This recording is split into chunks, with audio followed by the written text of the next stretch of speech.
All right. So welcome back to the Crown of the Oathbreaker.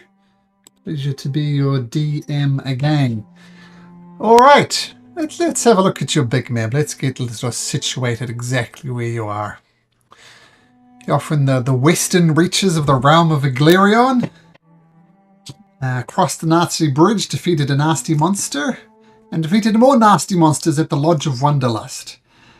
Now, you're recommended by various people that if anybody knows anything about the Arden forest and maybe the lawgiver, Harren Blackbone, bearer of one of the talks, you learnt this from Harveston, that perhaps she came this way, which is where we'll pick it up this time in the Lodge of Wanderlust. And the Cygnus, this very impressive looking fighter type gentleman, he says, "Well, it is a pleasure to have you here. I have two things to thank you for. First, for getting rid of those evil insect cultist people away from the lodge. That proves to me that you are brave. That proves to me you have courage. Proves to me you take on battles that are not necessarily your own. And I respect that. And I also respect," and he gives a slight sidelong glance at Tyr, "also respect that you helped me clean up, albeit in different ways. That shows me that you're not just some treasure hunters. You're prepared to put in a little harder work when it's necessary. So my name is Cygnus. You're at my Lodge of Wanderlust. How may I help you?"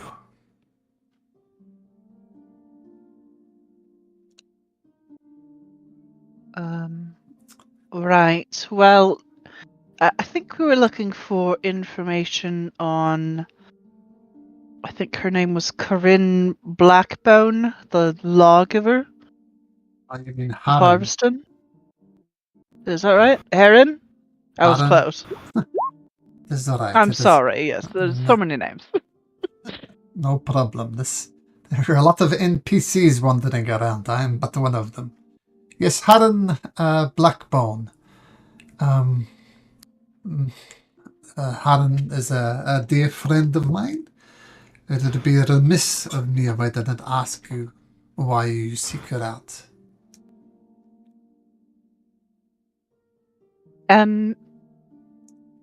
We were looking to borrow her torque. It's not a euphemism. Not sure what that is a euphemism for, but I spend a lot of my hours alone. I could not possibly imagine what that means. I know the talk you are referring to. I know she is in possession of the said talk. But as I said, she is my friend. You are my allies, shall I say. Friends trump allies. I don't think she'd appreciate you borrowing it. She's been entrusted with it. We're trying to save the kingdom, and we need it. Yes, and probably something that we'll discuss with her when we find her. We tried to go speak to her in Harveston, and she just frankly wasn't there, so... Heard she might be here. I don't think she's here. No, she is not here. She did come this way. And I feel you're almost bearing the lead there. Strife, I believe your name was. Save the kingdom? You say it so casually. Yeah. And we need the torques to do it. You seem like a smart man, Strife. What is my next question? I'm not smart. I don't know what your next question is. Why don't you ask me? You said you need the talks to save the kingdoms. In what way will the talks save the kingdom? We need to assemble them all to do something that I don't remember as a player. Oh dear. I'm sorry, he's hit his head recently. We've got to do some sort of fancy smancy wizard shit at the wizard tower with the torques, and it summons the tower back. Yes. To recall the tower. Yes. And why, pray tell, do you wish to recall the tower? Right, well, this all So seems we can- vaguely magical. Yeah, so we can ask the high wizards how to stop this curse. You wish, so your ultimate goal is to have a conversation with the Archmage, Master Eden, how to end this curse on this kingdom, which I must say I'm not a fan of. It is ravaging my forest. You seem to Yes. be speaking plainly and true. Why don't you make me a persuasion check? One of you two at advantage. I vote Tyr. Okay. At advantage. First roll of the evening, yes. Oh, nice! Nice. Hell It's yeah. quite a nice persuasion Natural modifier, if nothing else. Alright. Well, I know of this ritual you are referring to. The arcane tower does disappear in time of troubles. I must say it's a decision I disagree with. It seems like cowardice more than anything. Kingdom goes to shit, let's flee. This is the time we need the power of the wizards. So if you do I manage... concur. Yeah, it's cowardice. But, I think your motives are pure and true. I would tell you about Arden Blackbone. Arden Blackbone, like myself, considers herself a student of the time of the darkness within, the time when the land was ravaged by cruel dark angels. She took a fascination with it. And she came here. This was once the world went to, shall we say, shit. She came and she asked for two things. I, being the scholar myself, I could not answer them. She wanted to know, one, where the ziggurat of the new moon was. I could not tell her where the ziggurat of the new moon was. I am not privy to that information. I know only that it appears under the light of a new moon. Now, the second thing I know about it is there's a particular phrase you need to mention to summon the Dark Tower. This I also do not know of. But I sent her to the Arcane Tower once it was there. And she researched for many months under the watchful eye of the magic users there. And when she finally honed down on it, she found the page that she felt this was the page that would contain the phrase, but the page was ripped out of the book. Someone had stolen the page. So I wish I could have given her more information. She wanted to know the location of the ziggurat of the new moon. That I don't know. And the passphrase led to a dead end. Wish I could give you more useful information, but that is all I know. Oh. Where was this book? Yeah, I'll take you across to the big map. The big book was in the Arcane Tower. This is where Arden Blackbone researched. It wasn't the tower itself technically, it was in the basement levels. But there was a missing page. And just so you guys remember, maybe for Mike's benefit as well, you do actually know where the ziggurat of the new moon was. For brownie points, how did you discover the location of the ziggurat of the new moon? In the shadow road. Incorrect. No? Yeah. Oh. But it sounded good. It was very, very good, yeah. And it was No, with it was- confidence. Tomb of the Constructor. Oh, Yeah. yes. Remember you saw a map Yeah. on the ceiling? Everything made sense, like Willow Creek, Runnels End, and so on. But there was this thing here that's on no other maps you've ever seen. Okay? Do you know where the ziggurat of the new moon is? Oh! We have a new player about to join. Huh?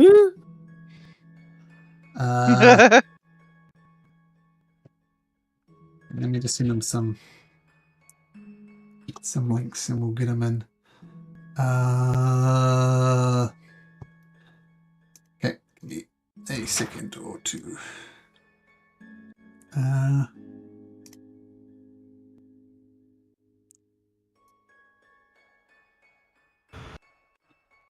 Dang, that was quick. It was. It's not a Hucklepuff, is it? No, it is not. Where's my invite? Oh, there it is. Invite players. Bro just comes in with a different bug this time. TNT Beyond campaign.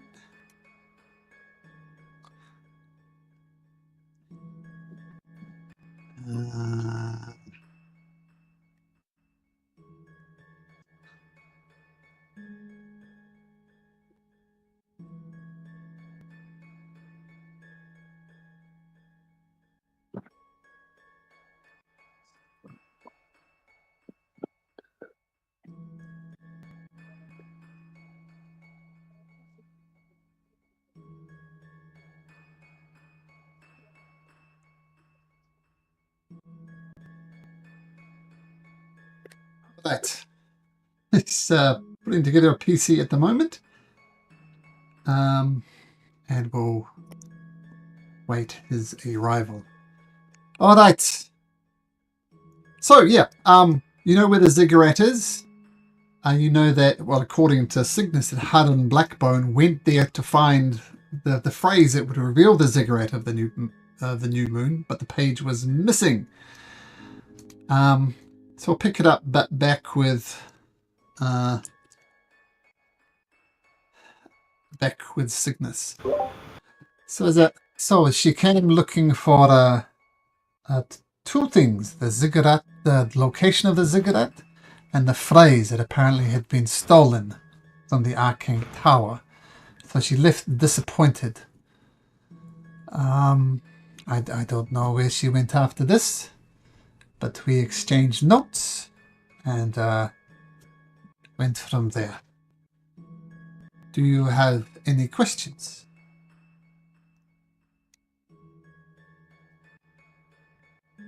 Alright.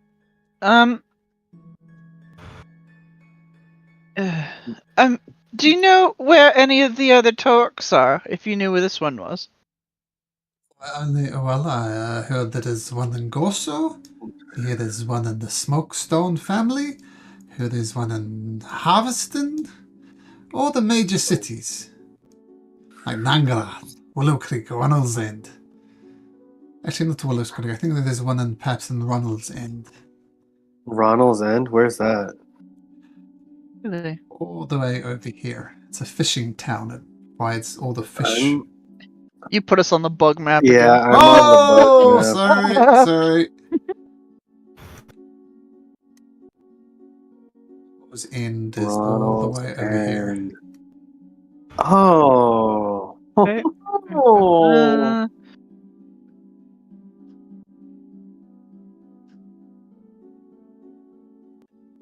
You think Ronald's End? As I said, You think that's I do not know for sure, but it just makes sense to search for the most popular city, because as you no doubt know, is used as a safeguard, and of all the trusted people in the biggest of the cities would put their. If everybody was in agreement, then the arcane tower could be resummoned. So, Gorso, Nangarath seem like obvious locations to me. Harveston, of course, Odenbeer. Ronald's End, as I say, I'm just guessing, but it just makes sense, because the agreement was if all the people of influence of the land could agree, then the tower could be resummoned. Gotcha. While I am here, I will... No one knows more about these lands than I do. There is some certain locations perhaps I feel need to point out. There is. I'm not saying Arden went here, but it is worth investigating and mentioning at least. There's this place here called the Groaning Pillar. And hello, Sean. Muted. So the Groaning Pillar, where the Dark Angels would torture people by stringing them up on the pillar. Strong vibes there for the Dark Angels. There is also the Cairns of Bone. This is where sacrifices were made. This is where the bones were collected. As I said, these are strong associations with the Dark Angels, but maybe Harren went to one of these, I do not know. There is the camp of the Red Cloak, at the top of the Cloud Peak, where Sarath cast her mighty spell to shatter the moon, which ended the reign of the Dark Angels. There is also, it's worth mentioning, the Gate to the Darkness Within, which today attracts many cultists who wish to pledge their allegiance to the Darkness Within. These are all very, very dark places, but worth mentioning nevertheless.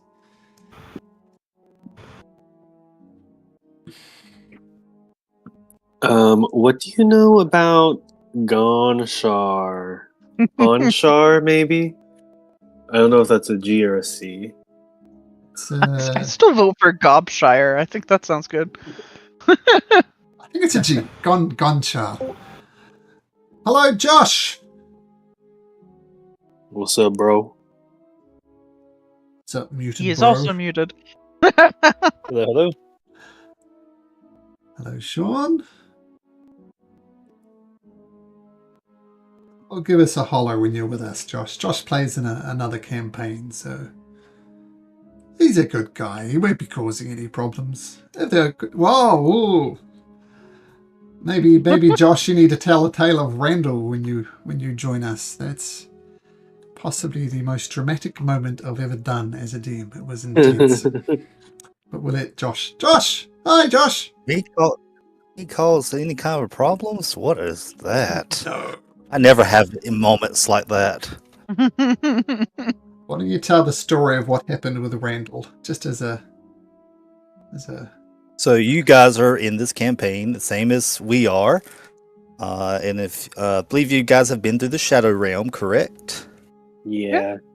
You Alright. briefly went over this on Thursday. Yes, and so our merry band of adventurers who are not evil at this point in time, questionable mark, burned down the one place that probably could have brought at least a temporary moment of peace, so we could bring down the dome. Poor Randall, in this particular case, could not take it anymore with the idea that they would have to kill everybody in the prison in order to eliminate the sadness, as that is an option, and therefore threw himself in front of the innocents in front of the party as he was slain by one of his own party members. Oh my. That's crazy. That was our plan A, to be honest. You know, we actually And were we're not even almost evil. planning on murdering them, but we somehow managed to save them. So we're the That's opposite. because we had a DM that was hinting at other strategies. Because they burnt down the area of the Fabled, the one place where you couldn't hear the dirge of the Dark Angel. Yep. They burnt it down.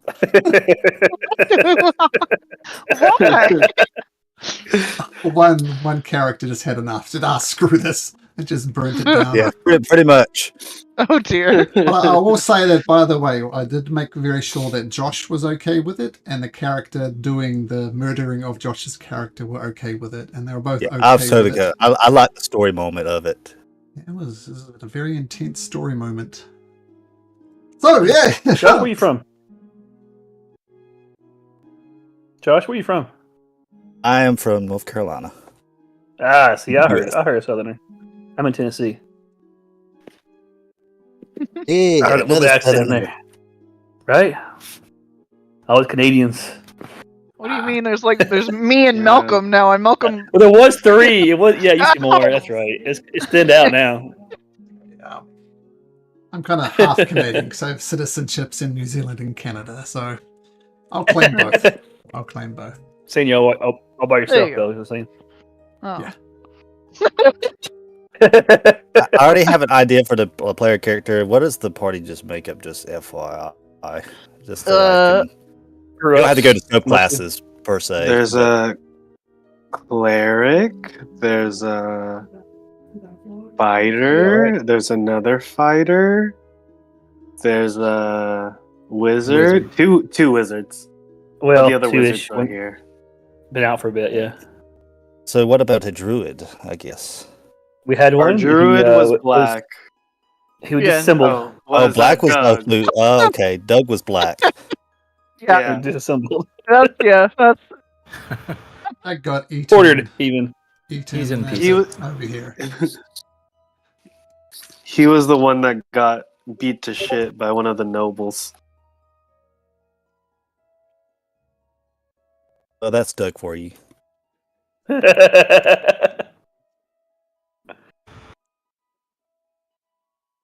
Right, so I'll let you come up with a character, and when you got a token as well, I will get you into the game. How does that sound, Josh? Sounds good. I think I've already got an idea, so it shouldn't take me too long. What level, just to make sure, figure out what this is? That's a 9. 3. 9. 3. just say 3. Come on. Well, I mean, Right, 3 isn't come good on. enough. At least gives me what type of druid I am Right. playing. Right. I'm just playing. All right, and all that we've established at the moment is he doesn't know where Haran is, Blackbone, the lawgiver of Harveston. She came here looking for the location, which you guys do know, and there was a page ripped out of one of the books at the Arcane Tower that contains the phrase, but who knows where that piece of paper is.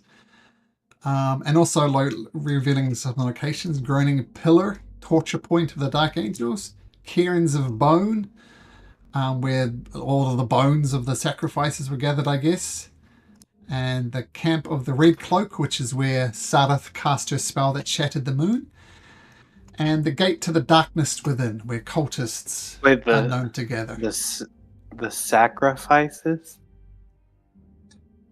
So What the- is that? What did he say about that?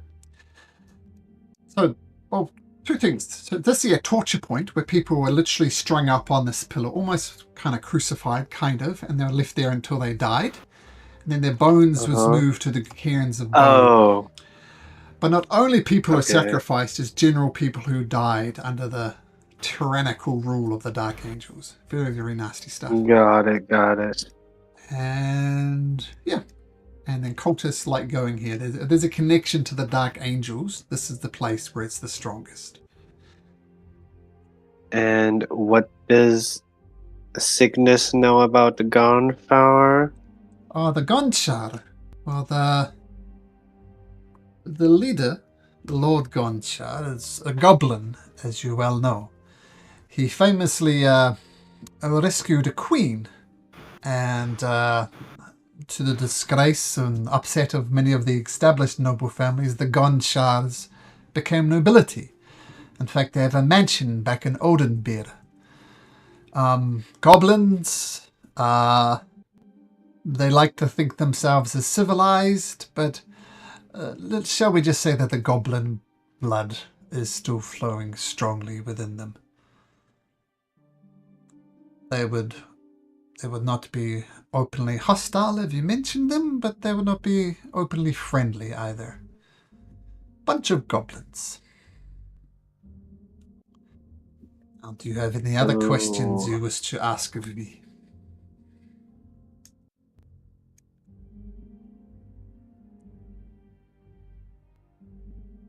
Cygnus, I was wondering if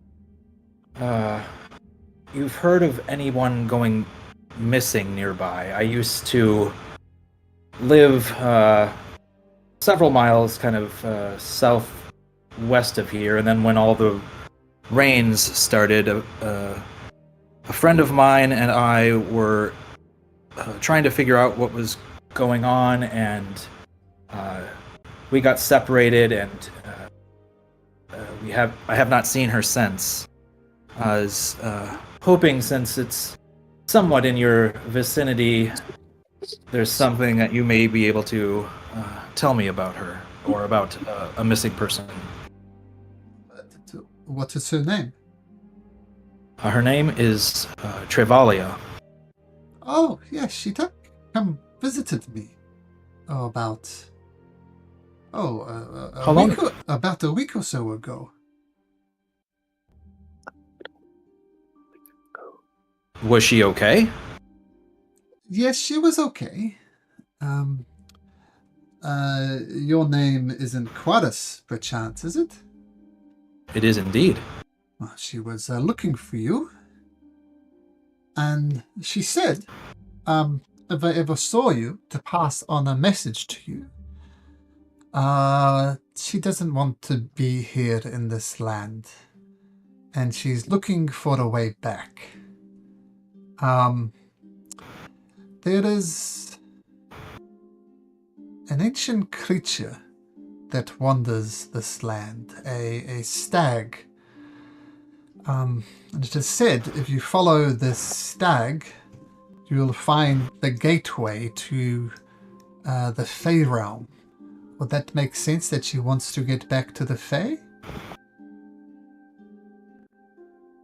I think so. We came here unexpectedly, and I'm honestly not quite sure how it happened. And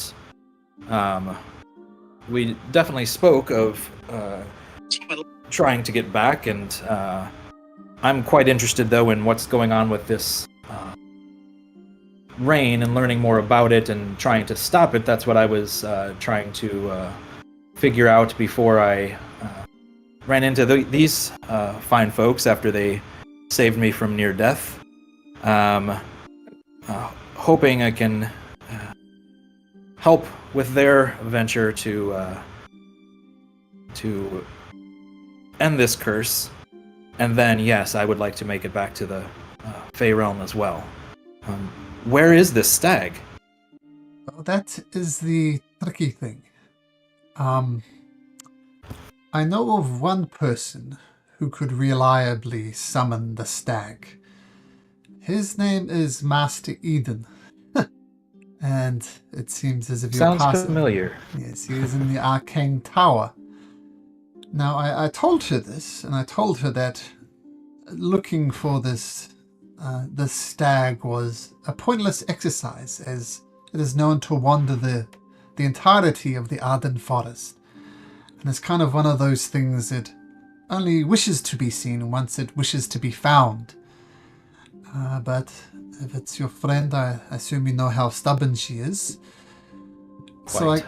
I can't get more specific than she's wandering the Arden forest, I'm afraid. But perhaps your quest for your friend and the quest for the tower, they seem somehow fortuitous. That find the tower, find Master Eden, ask the questions you need to ask, and ask about how you could find this elk. But I can Yes. assure you that she was quite concerned about you. She said, if perchance I met you, to pass on this message. I wish I could point you in a direction, but you kind of gestures around wildly to the entire Arden forest. She could be literally anywhere. Well, I thank you for the information. If she does happen to pass this way again, let her know that I am well, and that we are looking to find Master Eden as well, and hope maybe our paths will cross. I will continue to look for her here in the forest, but I know it's quite vast, and the chances of meeting her here are probably slim, but perhaps we will be able to meet up again and Of course. eventually make it back to the Fey realm together. Right. Sorry, yes.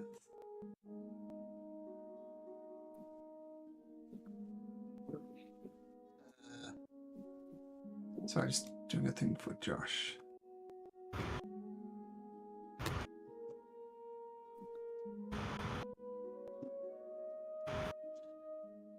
All right, and you're telling me you are searching for talks. Which ones are you missing? Perhaps I could be of assistance.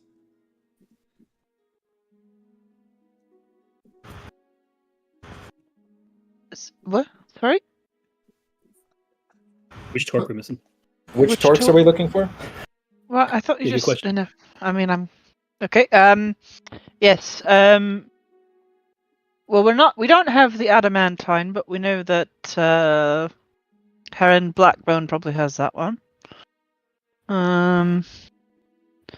got that one. I don't think we've got the iron one, and I don't think we've got the clay one. You know about the clay one.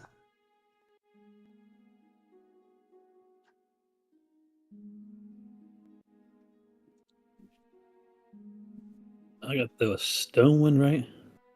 So do we have the mithril, stone, and silver? Are those the three that we have? Yeah, Mhm. I've got the mithril. Okay. I have the stone. I have silver.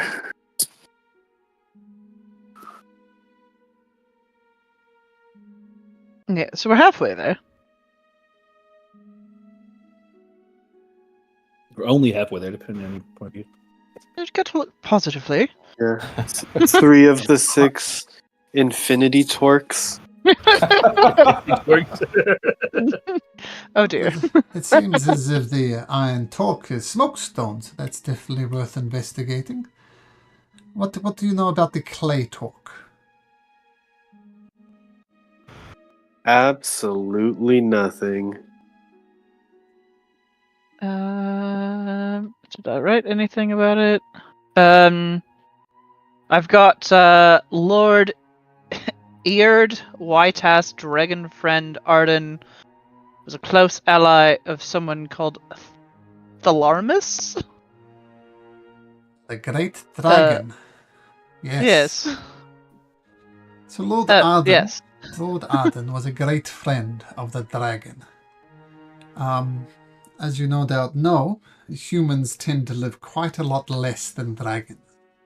And Lord Arden eventually fell. And the dragon created a monument to his great friend and ally in his lair. Unfortunately, some creatures came out, like creatures made from muck and filth, and invaded his lair and blinded the great dragon. And the great dragon fled. And unfortunately, it seems these creatures of filth rotted him from the inside out. And he fell not that far away from his shrine, from his lair. And he actually had a son.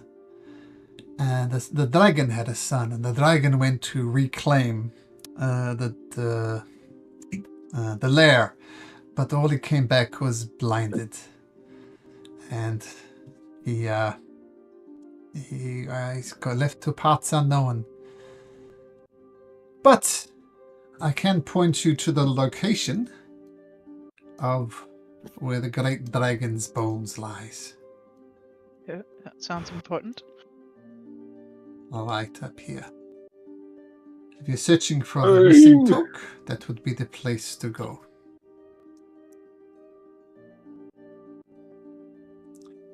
I believed Lord Arden bequeathed the talk to the dragon before the Lord died. Why the dragon bones would be my best advice.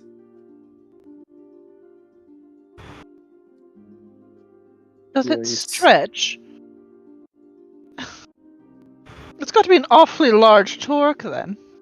Well, the The torques dragon are was the- wearing it, right? well, they are Or was it a held- ring? No. Well, I don't know. Magic items tend to be proportional to the creature. So, yeah, I suspect it magically changed. Yeah.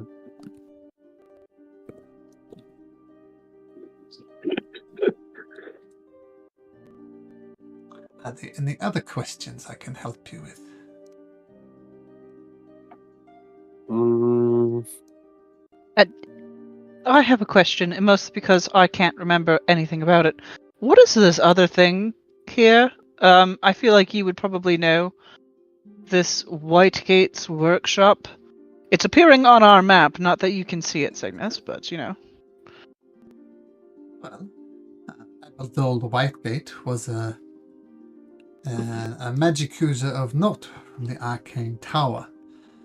Let's just say the hierarchy of the tower and Master Whitegate had some disagreements, and Master Whitegate was banished from the tower. Not something done for many, many years, but indeed he was banished. And now he conducts his own research here.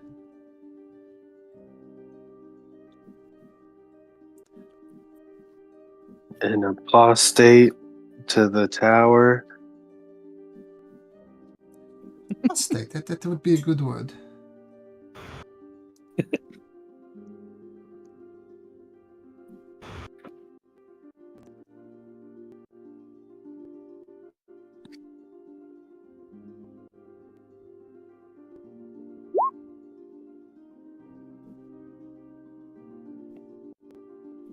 Yeah, I don't have any other questions. Do you guys?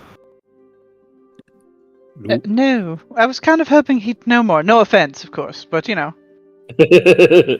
Study. Quarus was feverishly writing down notes because he had no idea what was going on until this very moment. So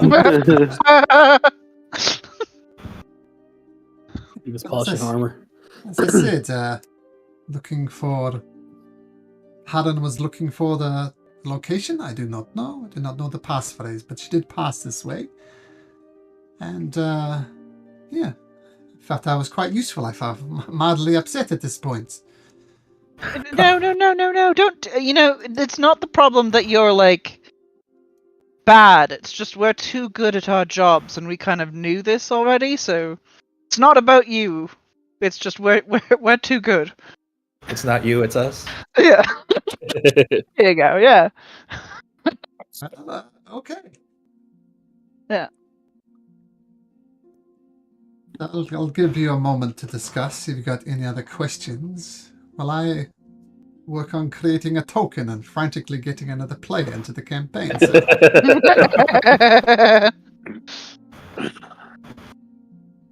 So, Smokestone first. You guys agree? Right, yeah, that or the wizard to see if he can fix my boots so that I can actually wear them. I mean, you could just put them on. Ugh, have you seen them? No. Well, that sounds like a you problem. It is, apparently.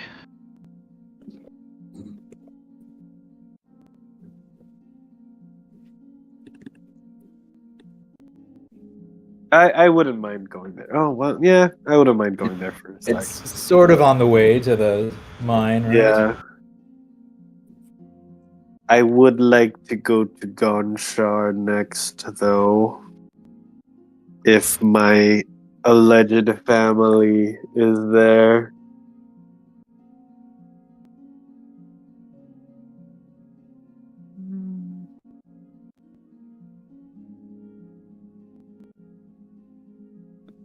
Well, here, what? No, that's kind of metagamey. I was like, why don't we just go Rephrase that. Rephrase that. one hex over? Yeah, no, it's not. No, it's over. Yeah. It's fantasy. You never know what the measurements are. Mile, kilometer, hex. I don't think they measure things in hexes. Fathoms.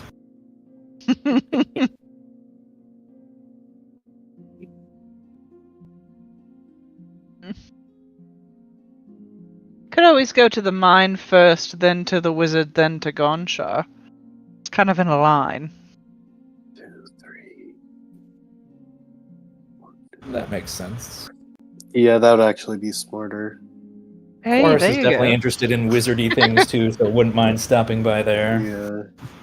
Just because there's an actual road leading to the mine, and we don't have to go off-roading. We've got the horses for this one this time. It's not No, Kiva. even with the horses though, it's half speed off-road. Oh, it was more so I don't feel bad when it's the horses, but yeah. Oh. Yeah. Uh-oh. What was that? That was a flub. You're fine.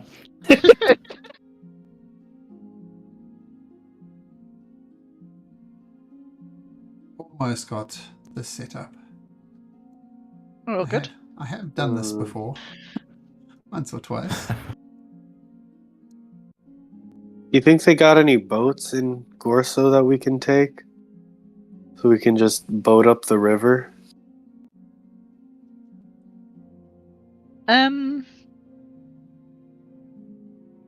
Is actually that's a good point. But then what do we do with our horses? They can just stay in the stables in Gorso. I don't really want to walk anywhere though. What if we gotta Oh, go back?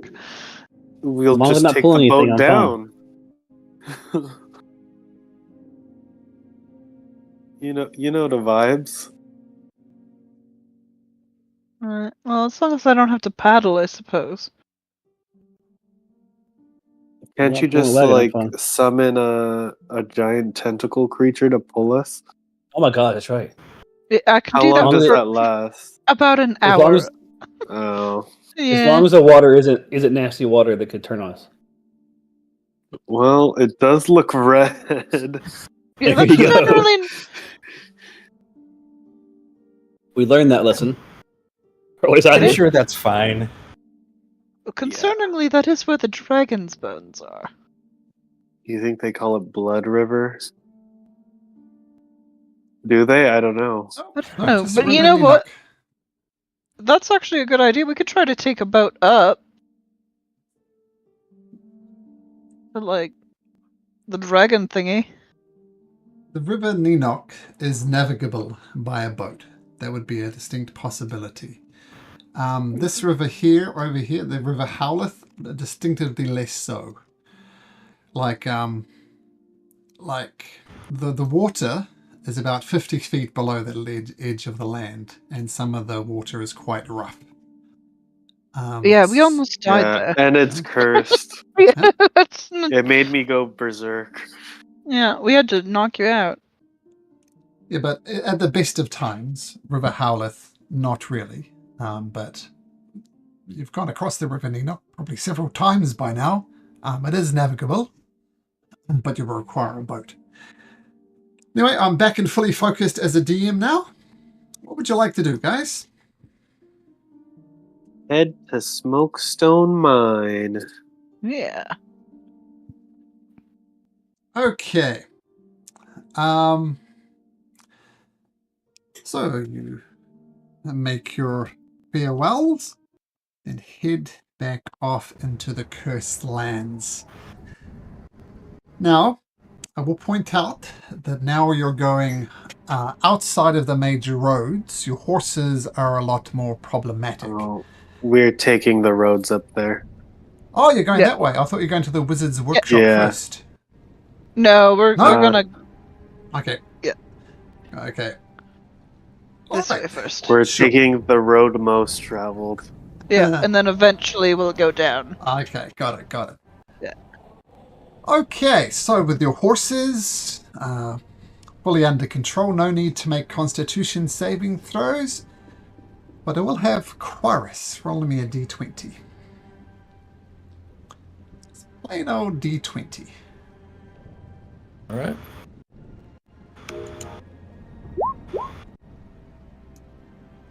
Day mostly goes without incident.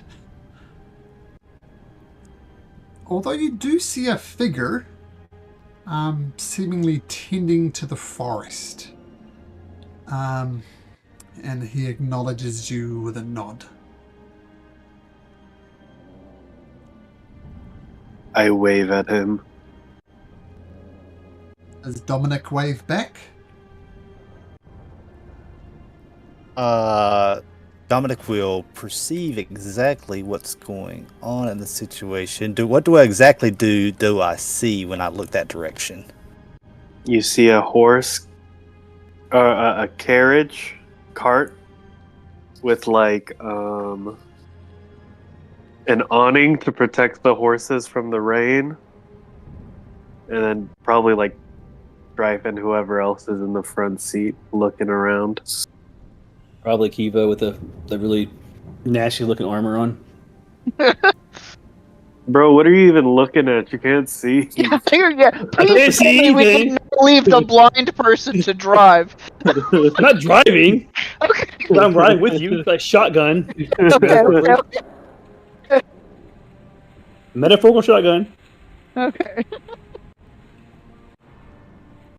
All right. I would say, kind of, as I said, with a little bit simple nod, you would almost seem kind of like lean up, like backwards, like trying to perceive exactly. But it is almost like curious in nature of what exactly you're doing. We're just riding. He's gonna say, "Hello there, traveler. A traveler. What are you doing in this forest? Don't you know these are cursed lands?" You do believe that when you call these cursed lands, you're probably referring to the cursed rain. The lands themselves aren't cursed, they're just merely sick. Yeah, no shit, Sherlock. That's just semantics.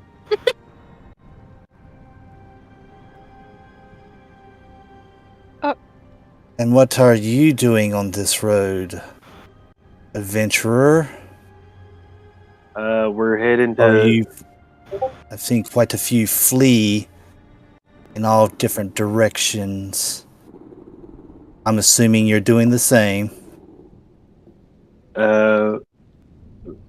We're fleeing to Smokestone Mine up north. Yes, I've been there before. An odd set of lot.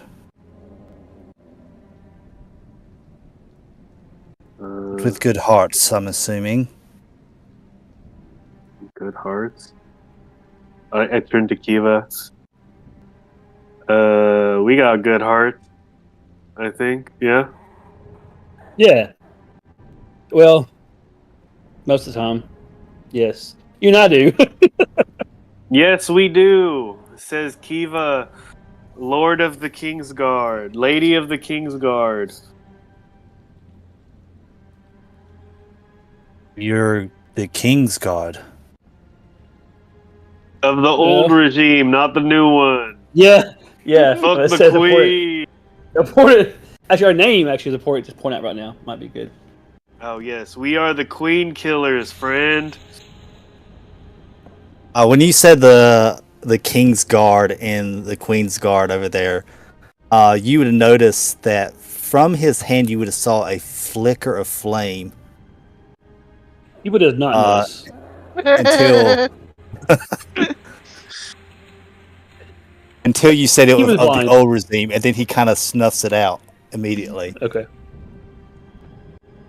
So just so you know, Kiva's blind, and we make 3 blind jokes a night, pretty much. At least it's a minimum. At least.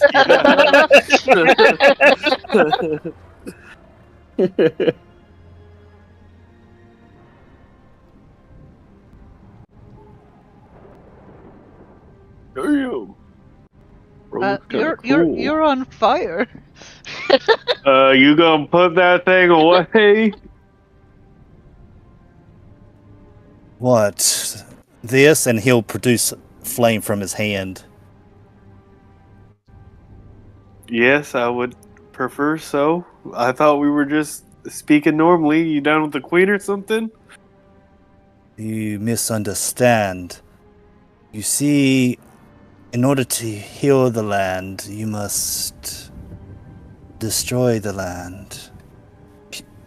You must purify it. And he kind of takes his hand with the hand, and you see him just burn a patch of the ground over there. As that's kind of what you've noticed that he's been trying to do. As long as we don't burn the people in the land. It's an arsonist.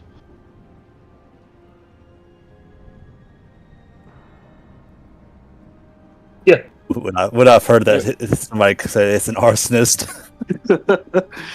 Someone who likes to play Yeah, with fire, I imagine it was not the first time you've heard that. Yeah, I'm about to say, I mean, it would have been, he would have smirked when he said it's an arsonist.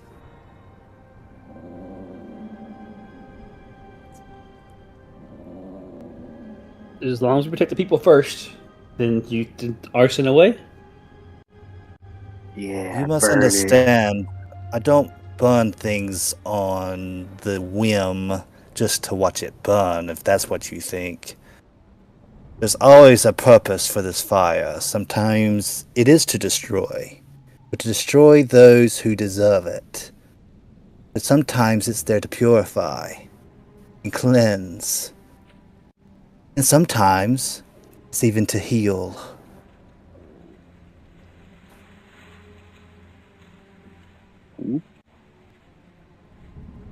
Nice. You could fit in nicely. Are we kidnapping random strangers that we find along the roadside for a second time? I don't think kidnapping is a word. I think picking up lost puppies is probably the better term. Yeah, I mean, we need all the allies we can get. I Right. suppose so. I mean, the last two we had are dead, so. Yeah, one betrayed You- us, one Did you even jumped off a bridge. Yes, He I hated am. us. grieve for your brother? I did grieve for him. He's right here, in fact. I kind of like Yeah. I kick at his body that I I had shoved don't think underneath the side. Brother! No, that's grieving. That's not grieving. That's actually quite morbid. It is. And what do you mean? He's doing just fine. I think did you sew them together? I think you sewed them together, didn't you? I did sew him together, yes, lovingly. He's like all in one piece and everything. I even cast Lovingly. gentle repose on him. Yeah. Oh, there it is. There it is. There it is. Okay. Are traveling with a dead body. Yes, it's my brother. No, you may not He- burn him. Hey, you admitted it. I was about to Tom. say, I would have burned him and returned his ashes to the land. No. Fuck you. He's supposed to be in some sort of weird Fey world thing, and I was gonna take his corpse there. He'd be Yeah. absolutely pissed if he had to stay here. He would. He really would. That's like my number one way of getting haunted. I don't want that. I appreciate He's the so thought, though, I suppose. He so would, though. He so would. Oh god, yeah, no. We burn him, he's haunting me. Your father. You are definitely a odd sort. Oh yes. That's for sure. What, you mean the group, or...? I suppose the group, yeah. That would be the group, yeah, come terminology on. of sort. I'm not odd. I don't know what you're talking about. Probably the most sane out of this group. Actually, no. No, I think he was from the same. What do you mean? It's You got- you definitely got- me. You guys No. have some duality. That's right. Here's some duality thing going on. I'm gonna just start fighting about it. Black's rubbing off on us. Alright. Well... did you want to hop aboard, stranger Yeah, man? hop in, loser. We're going to smoke stone.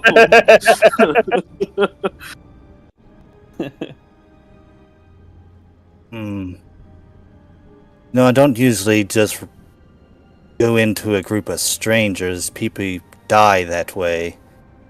Okay, bye. We've got, Well- We Some are trying rations? to heal the land. Yeah, there you If go. you want to help us end this curse, In the curse. You mean you know how to end this curse? No. we know More how than- to figure out how. Love how you're just really Yes. selling him on this point. I'm like, let me just join this random bunch of people who don't know what they're doing. Pretty much, yeah. Uh, We're very good at killing queens, Yes. though. We That's have the first part of the lead battle. to figure out the plan. we have the plan before the plan is what we've got. We had the pre-plan. Yeah, it's a pre-plan. Pre-plan. We're in the pre-plan stage right now. We're like halfway done the pre-plan stage. we were awesome tonight. We're on. Okay. Okay. Yeah. What do you think, Senna? Who's Is he talking to himself? again? I think we should leave him on the road, maybe.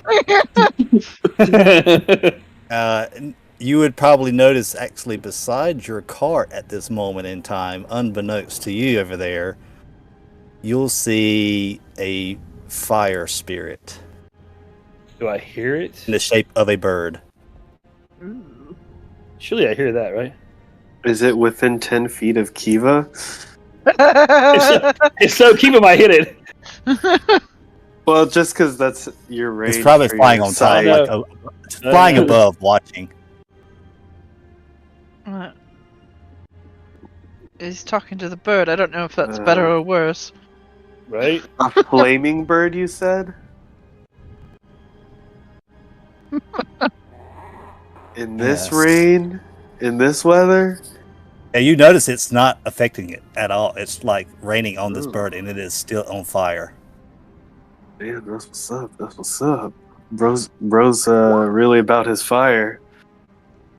Yeah. And all the rain and fire could be either inconvenient or helpful. It depends on the rain effect. How is the rain affecting the bird? Kiva asked this because she didn't know. She can't tell. I mean, the bird still looks like a bird, right? It's a flame in the rain, right? You would Yep. have noticed, Josh or Dominic, that your face spirit fire thingamajig is affected by the rain. So if you left it out for too long, it'll be suffer the exhaustion effects. But you yourself are Gotcha. struggling off, the old con saves. But these guys have got a cart and horse, which is a very sensible acquisition. We didn't have that. For quite some time. It was Yes, I horrible. remember. Yes, it was horrible for me. Yeah. More horrible for Strife seeing you like that. Yes. It's tragic. Yeah. Right. Well, I guess having a plan is one way forward. We didn't Better say. than we my said- current one, of least just trying to heal what I can. There we go. If you have at least picked up on the trail of how to end this cuss, then if you don't mind, I will lend my assistance to whoever how you need. Nice. Grateful. Welcome to the Queen Killers. Right. Have we asked your name yet? I forgot. The name is Dominic. Okay. Yeah, definitely not Strife. nobility. I'm Strife. I'm Kiva. Quaris. Charmed. That's Senna up there. And it kind of like perches down onto it and it kind of squawks at you. What do you look like? You would see a human in kind of like leather robes, very woodsy. You would definitely tell, obviously this is someone who lives off the land quite a bit. He does carry a shield. The shield is wooden, but it's kind of a burnt wood, like it's almost charred of where it's kind of been put together. You'll notice he has a quarterstaff. Also, it looks like it's been well used in different facets, whether it's been set on a blaze itself, but it definitely still looks very sturdy for all intents and purposes. But he's a very slim-figured individual, but he is adorned right now currently in leather armor. Nice. And Josh, would you mind just changing your name in Roll20 to Dominic and your AC Yep. and your PP passive perception thing? Right. I would. Cool. Okay, so seems you've acquired a new ally with Black, of course, still riding in the back. Umi, we spent almost an entire session grieving, if you remember that. It was quite And then Aldrich Ghoul, you didn't even bury him because he betrayed you all, in Black. Well, Black did in fact jump off a bridge, which was the end of history. Heroically died. I'd like to think heroically died. Regardless, you get sticking to the path, heading off to Smokestone Mines. And we'll go head up here. And Dominic, you can roll a d20 for random encounters if you like. D20. Dang, high PP. But yeah, Tier's pretty good too. Okay, so one thing you remember is that torques will locate torques. If you're within a hexagon of a torque, you're the existing torques get the tingle. You don't get the tingle. There is no torque in any adjacent square. What the heck?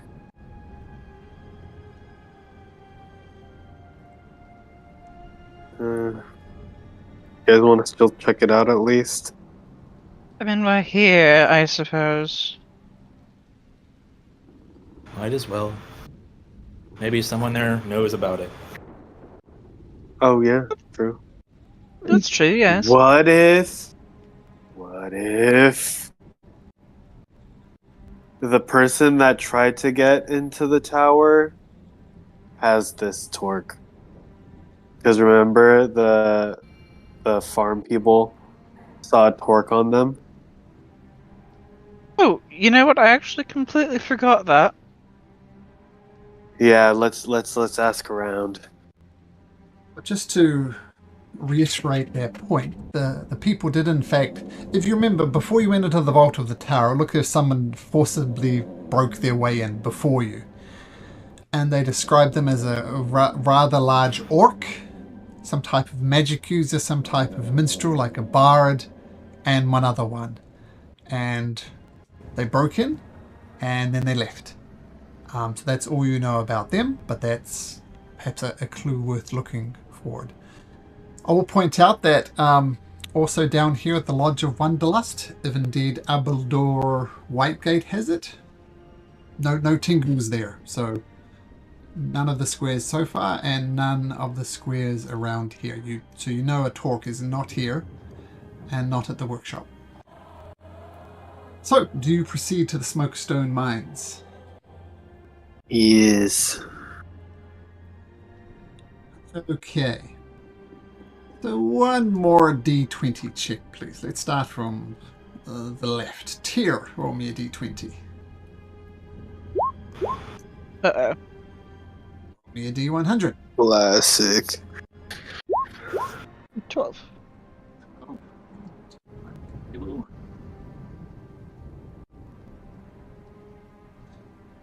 Uh...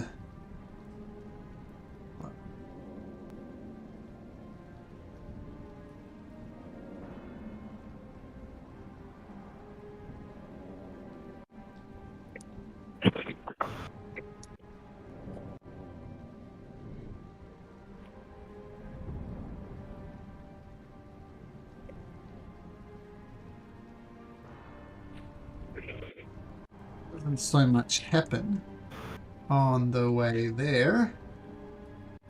But on the night, you camp about here, and I need everybody to please make me a wisdom saving throw. Wisdom saving Eesh. throw all around, please. I'm so good at those. Nice. Yep, that tracks.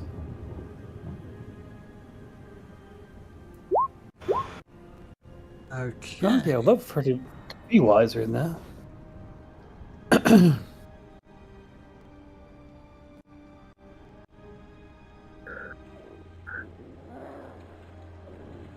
Both Kiva and Strife. Yeah, Kiva and Strife can take that much psychic damage. And, Okay. Okay. and Oh, yeah, almost. as you set up camp for the night, you set up watches in the normal way. Strife, during the night you have a terrifying nightmare, and your nightmare revolves around never meeting Kiva, never escaping the cult, and in fact being sacrificed. And you see yourself being sacrificed and a great, great evil being unleashed on the land. And as the land is destroyed by these great demons, towns are ripped apart, people are ripped apart, everybody says, "Praise be the name of Strife." And it's just terrifying that this whole thing is being attributed to you. And you wake up, and you take that psychic damage. And, and Kiva, your nightmare revolves around your failure to save the kingdom. I mean, people are looking to you for leadership back in Oathbreaker. They call you Lord Commander Kiva, and you make decision after decision to try and save the realm, and everything eventually goes bad. But in the early days, they actually constructed a statue of Kiva, but now they're ripping it down, cursing your name for your lack of leadership, your lack of ability to do something, and how every decision made things worse. And these were the horrible visions that assailed both of you, and you wake up 23 hit points lighter on the morning of your arrival at Smokestone Mines. I don't feel so good.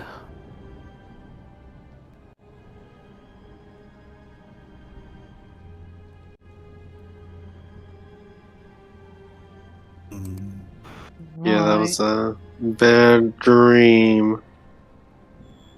You hit one too? Yeah. I have a headache too from it.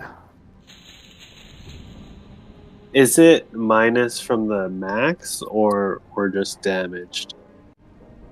Just damage. Your maximum hit Okay. points don't decrease, because that I would was be like, particularly bad. what did you ask? Oh, actually, says Malcolm. That's a good Now that you idea. mention it. Oh my gosh. Yeah. My head hurt. Yeah. Ugh. It's worse than a hangover. Bad. You know how it was all just a dream, but you remember the bodies that are lining the road. Maybe some of them would have been assaulted by such horrific dreams, and maybe they wouldn't have survived, because that's quite a bit of psychic damage. Regardless,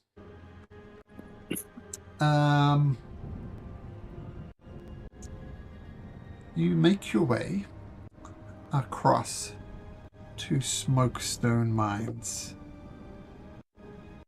And you see, obviously, it's a mining site. There's a mine over here, of course.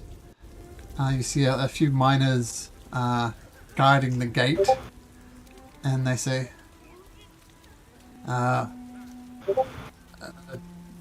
"Travelers, if you're looking for work, none's is to be found here. We're closing down the mine and heading to Oathbreaker. Perhaps it's best if you just turn around and head back the way you came.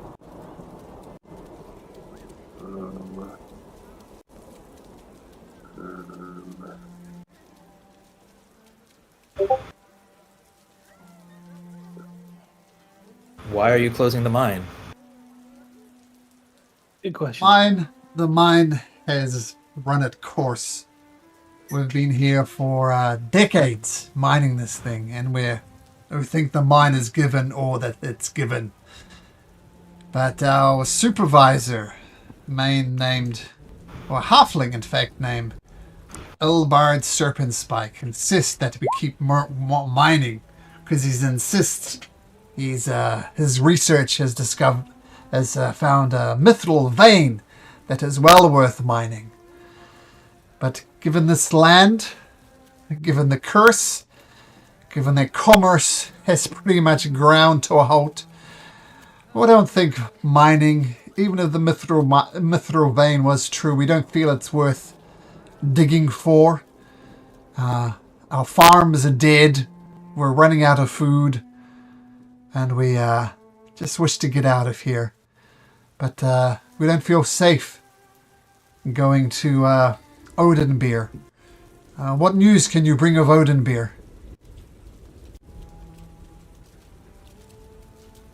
Right. It's pretty bad over there. Yeah, most people are leaving, in fact.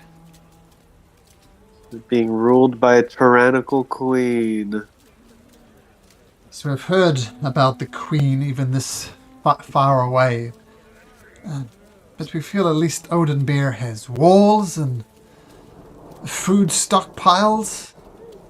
Yeah, it also has demonic werewolf Yes, they're not beating pleasant. on their citizens and murdering people who think that murdering on a whim.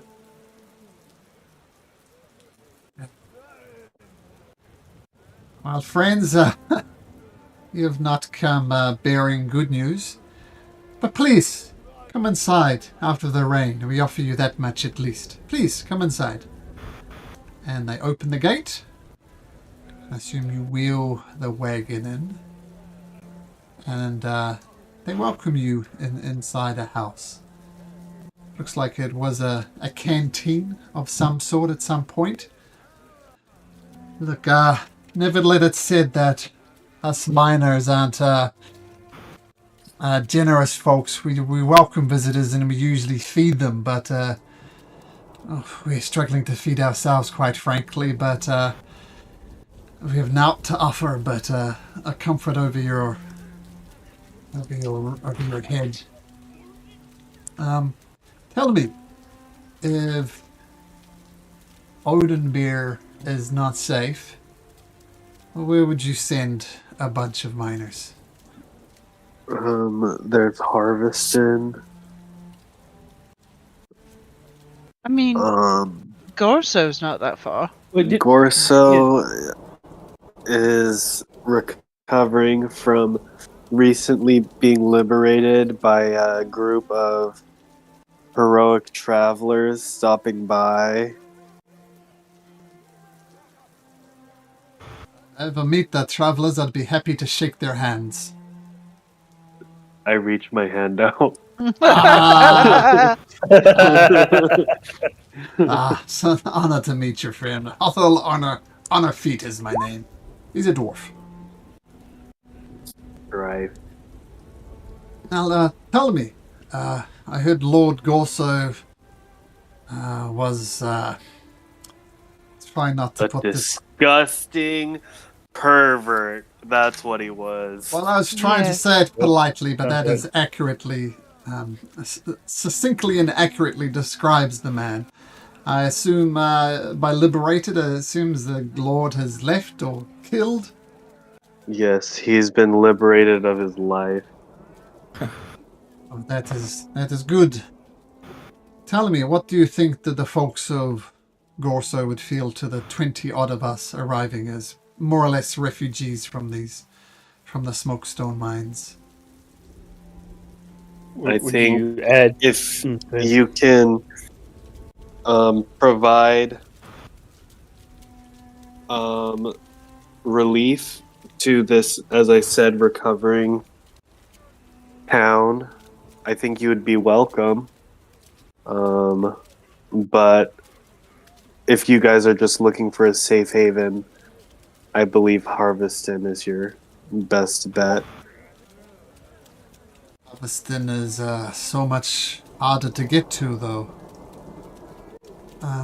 We will try a Gorso, and if Gorso doesn't work, so we perhaps push on to Harveston. Well, we appreciate your advice. Yes, we have a friend there named Mikhail, I believe. Yeah. He's helping rally Micah. Mika? Micah. He's helping rally support in our glorious revolution against the Queen. If you wish to help fight for the freedom of our great kingdom, maybe you should stop by and speak to Micah. Yeah. He could use all the strong hands he can get. Well, we can definitely hold our own. Look, yeah, Mikan. It was Mikan. Mikan.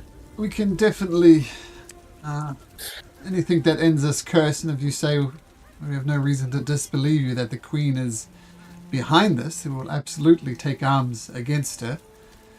Working in the mines over the years has certainly strengthened our back and stiffened our arms, so we can definitely help out. Because here is nothing but death. Now, our fields are muddy and choked with vines. I mean, we would use that to feed ourselves, but it's just unrepairable. Our wells are poisoned with this rain. We cannot stay here.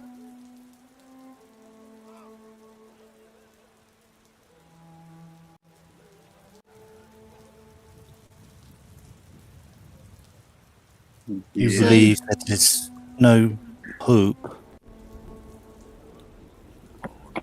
No hope for us staying here. It seems like leaving a cursed land to travel across a cursed land to arrive in a cursed town. There's no good decisions, only less bad ones. I mean, you could just go back down in the hole if you wanted to, but it sounds like you didn't want that. We understand the debilitating effects of the rain, and no doubt inside the mines would protect us from that, but we do have these houses that are holding up. Our problem is not shelter, our problem is clean food and water.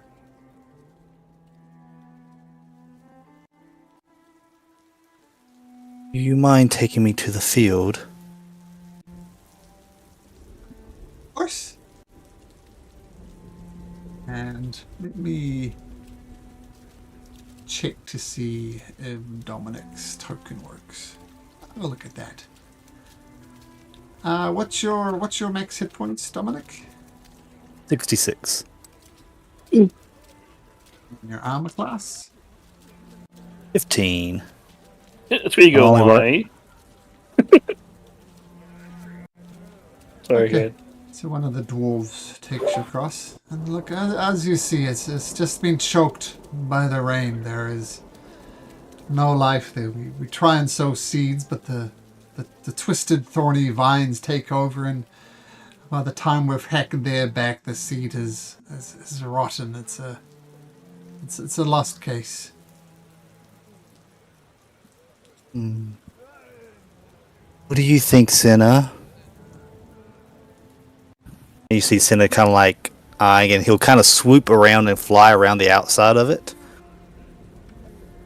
Kind of staring at it. And he'll kind of fly back over to Dominic, and he'll do a quick little squawk. A good try.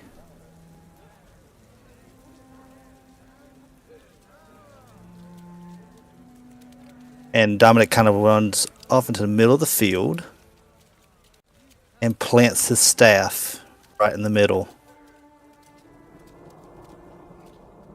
Senna flies above the staff. And Dominic will back up. Now we try this. It's going to be taxing, but perhaps we can purify it. At least just this little piece of land. All of a sudden you'll see Senna start spinning around and around, and as it's doing, it's dropping bits of flame all around the vinery that's choking out any type of life, drying out a little bit of the mud. And as this is happening,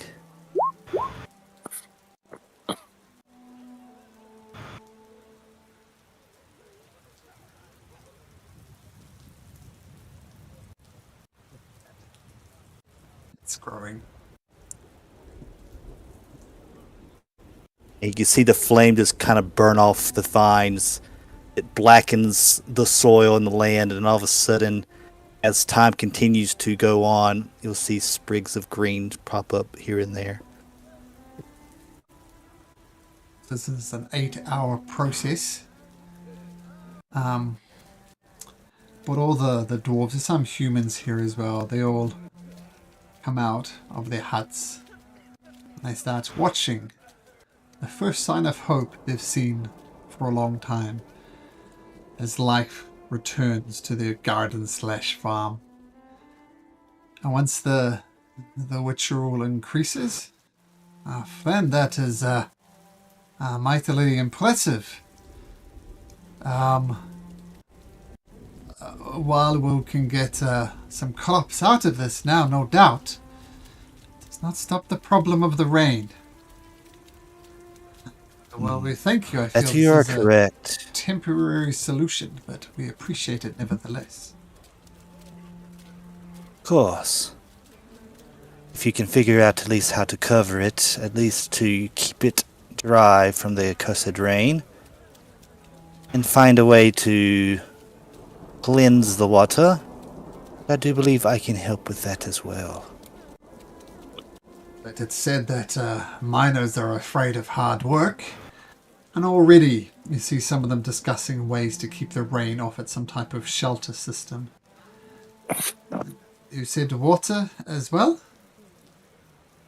Yes, take me to where your wells are. Yoink.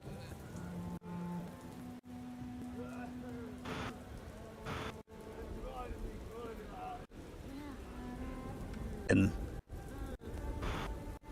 Senna kind of perches over there, looks down into the water, kind of like bristles and shakes like you. Perhaps we should boil it. It would at least make it clean. And with the other part of my ability, I cast Purify Food and Drink. Right. As the wells begin to boil, and it releases some of the toxins. Nice. Yeah. Well, they thank you once again. Well, looks like at least we can drink. As you watch the rain slowly drip through the covers of the well. For a while at least. But Dominic, we thank you. That is mighty kind of you. Now please, you'll be in the rain for some time. Please, come inside. While Dominic is out there, one of the other dwarves say, we have a moral quandary, or perhaps wanting to get your input on and some help. As we mentioned, we have Ilberd Serpent Spike. We have him locked up in one of the towers. Over the years, he's been very cruel to us, And we put up his nonsense because he paid well. But ever since he's got this idea of this mithril mine, he's become a completely unpleasant man. Started to beat us if we disagreed with him. And it eventually got too much, and we said, screw this guy, and locked him up. So he's the worst possible type of person you can imagine. If we do survive here for a while, thanks to Dominic, what do we do with Ilberd's serpent spike? Do we leave him here to rot? Do we set him free in this cursed land to die alone? Or do we take him with us? Do we take him with us in chains? We do not know what to do. Your input would be appreciated. Why haven't you just killed him? Because that would be murder. Wasn't he being unjust to you guys, though? Yes. I once had a couple of copper pieces stolen by a kid. Should I kill that kid for the injustice done upon me? Of course not. It's a sliding scale. He was mean. He was corrupt. He was greedy. Is that your criteria for a death sentence? Okay, so then why did you Isn't- lock him up? Because we didn't know Isn't what that- to do. Isn't I would that release one him of the punishments in Oathbreaker, if like for corruption, death? I would release him on his own. Because there are natural consequences for what he's done. Are those as it? Well, you've seen these lands. Isn't that just as bad as killing him? No, there are consequences for his actions. If he was going to not be part of society, he's going to corrupt the society he's in, that he doesn't belong to, can't be in the society. Those natural consequences. Now, he's the one that chose to violate society's laws and hurt others inside of a group where he needs that help. That was unwise on his part. Right. I don't want to be, like the outsider here. Was he abusive before or after the rain? Okay, so it's probably not madness due to the rain. He's probably just a dick. He's just, Yep. he's just naturally an arsehole. No No, magic that's fair. involved. I mean, We could go at least talk to the fella, see his little side of it. Kind of seems rude to make, judge, jury, executioner without even seeing the fucker. What? Well, Eva, I think your name was. Step back from murder, consequences for isolating himself from societies. In fact, he gets isolated from society. Still a death sentence, but sure. Let's go have a talk to him. So you all wander over, including Dominic, who's finished his magic at this point. And you see this one, chained to one of the posts at the support structure of it. And he looks thin and gaunt. And he sees Huthul Honorfeet, who was the one who was directing the conversation, and he ignores him. He says, "Oh, strangers, would you mind? I'm quite parched. Could you lend a fellow some water, please? I'm quite parched, please." You not been giving him water or food? Sorry, you're asking that, or you're doing that? Yes, I'm asking it to honor feet, whatever his name is. Yeah.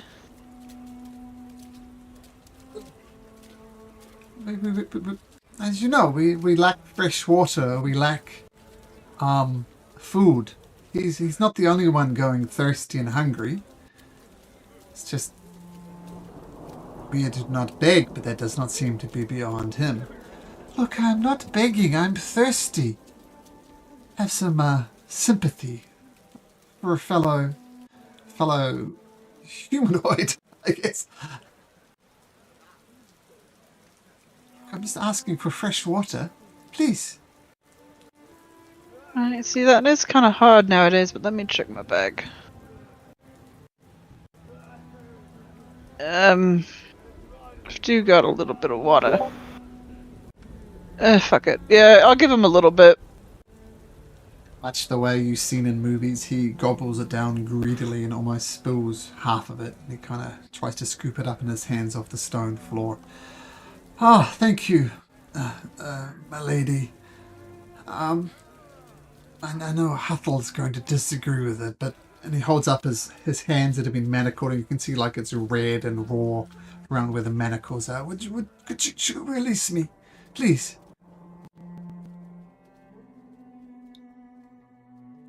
Well, we're considering it. We're here to talk to you about the fact that you beat them. Write it out.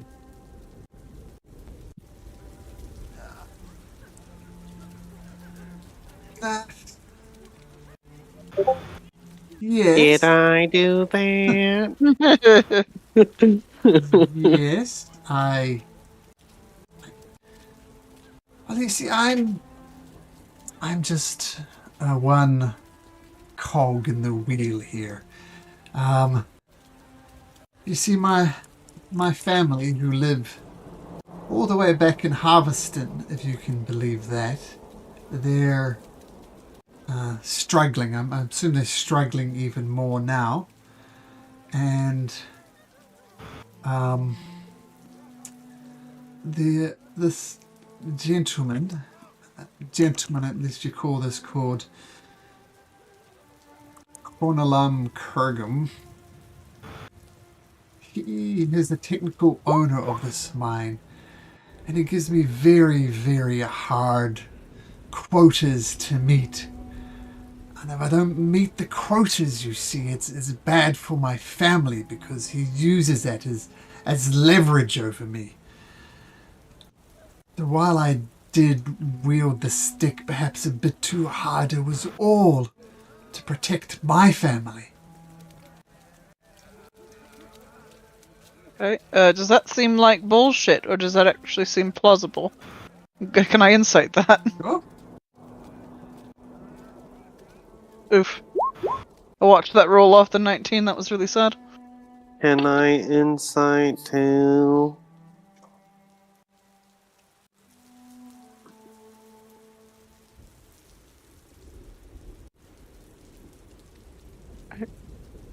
I assume so. I said Yeah, I'm yes, just so gonna you do hear it. me.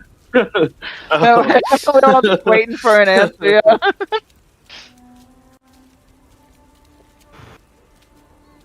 Whispering something to you, Strife. So you see, it's I assume some of you are blessed with family and loved ones, and the question is, chained up right now? yes, and the question is, Is what he like behind bars? No, just chained to a post. They didn't have a natural prison here, so they just chained him to a post. So my question to you is, what wouldn't you do for your family? Like, this is survival. So please, just let me go. I'll be on my way. I know I'm not welcome here. Do you think we're fucking stupid? No? I'm hoping you're Then human. don't fucking lie to me. And he's going to step on the chain that's holding his arms, so he's like prone in front of me. Mhm. And he's going. What were we asking him? Sorry. You being such an I asshole. mean, yeah. No, before he started lying. Oh, what? Why? Oh, Why are you being such an asshole? yeah. Like, okay, he's gonna say, cut the fucking shit. I know you're fucking lying. It's true. Why did you turn on these people? I told you, there's people up the chain. Look, you think mine owners work the mine? Of course they don't. It's Mr. Kurgrim that owns the mine. I'm but his lackey and his quotas, and sending money to my family. Once again, I ask you, if it was your family, what wouldn't you do? I'm gonna turn to the group and say he's full of fucking shit. Full on a feet says, well, he is telling one grain of truth at least, that Kurgrim is indeed the owner of the mine. Where is this Kurgum? He's at Harveston. Yeah, Harveston. He's in Harveston too. Yeah. You guys have been to Harveston. Do you recognize any of these names? Do we? Not personally. No, you remember things were pretty chaotic in Harveston. A lot of refugees there and a lot of Crown's Guard there and a lot of people who normally live there. So it's pretty chaotic, but you didn't meet anyone called Connellan Kurgam. Though according to Huthel, that is indeed the truth. There is an owner called Kurgam. Okay. This guy's going to say anything to save his skin. I know, but it rather sounds like he's made the decision for us. He'd prefer to go. I say we should probably just let him go then, right? Would be It was fine either with keep me. him here or let him go, yeah. I mean, you're going to die probably within like a couple miles. Because you're like just one guy, but you know. I'm quite handy with the gift of the gab, shall I say. Perhaps I could join you guys.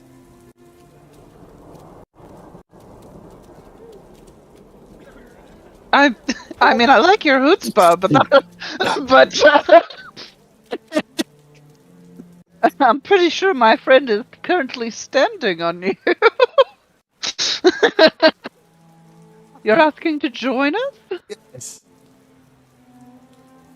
Yes, I tell you what, as a test of my skill, give me some lockpicks and I'll release myself. Since that seems to be the way we're going anyway, it's just a question of whether I can join you or not.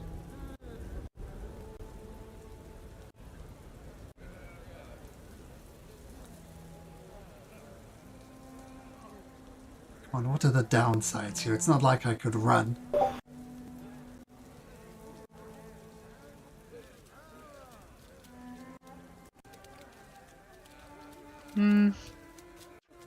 What's your opinion on that, Huthel? He's not wrong. He's not going to be able to run far. It wasn't hard for us miners to corner him and tie him up like this. It's going typical middle management, right? All talk, all organization. When it comes to the hard work, we did it, he didn't. We're stronger, he's weak. So sure, give him a go. Maybe he'll be useful to you.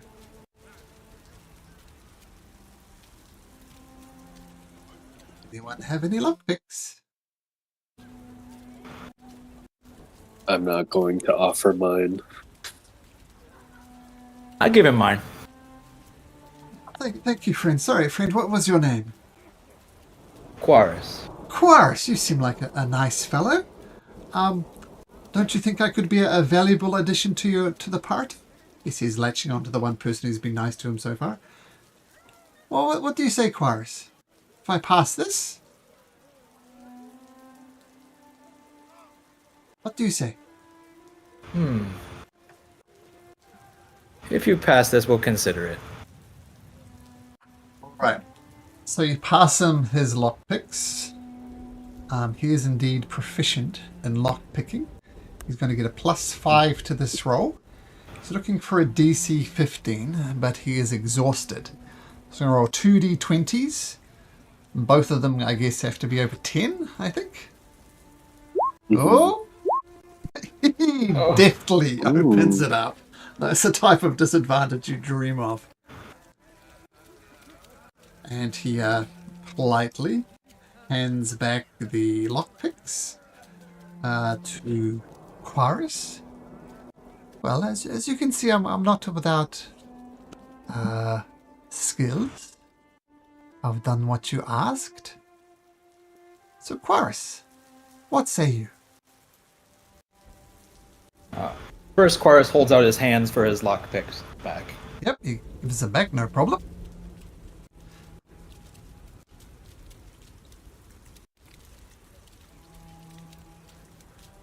Where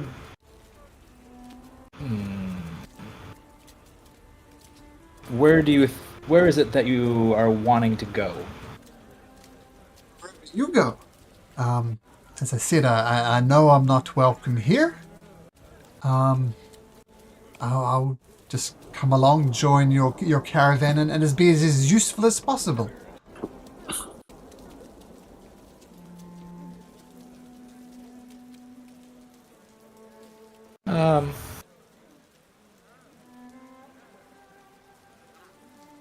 Othello is shaking Can Quaris his head. make a an insight check on him? Of course.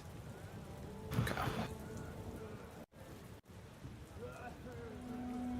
I'm not terribly good at that, but Sure. Can I also incite him? Quaris, you're terrible at this. Quaris is terrible. He That's is. adorable. Okay. I'm smart but not wise. Yeah. Well, tough for both of you to get a read on him. I mean, does make a good point that he knows he's not welcome here. So there's no future for him here. There's no future for him out there alone. So why wouldn't he come along, and why wouldn't he do whatever he could to join your caravan? And yeah, he's desperate. He wants out, and you guys seem like a safety thing. So he seems genuine. He just wants to be useful to you guys in particular. So, Quaris? Oh, well, firstly, Quaris, could you ask this gentleman to take his foot off the chains? It's my wrists are starting to bleed. It's not pleasant. I thought he got himself Oh, out. sorry. You're right. But he rubs his hands, which are bleeding anyway. Look, I did this thing, and look, like I know I'm not in peak physical condition at the moment, but come on. I did what you ask. Hathel is I shaking vote his head. against it. Well, look, you're just one. I assume you're a yes, right, Quaris? You're a yes? Well, Quaris can't read him, but he doesn't particularly like the begging. I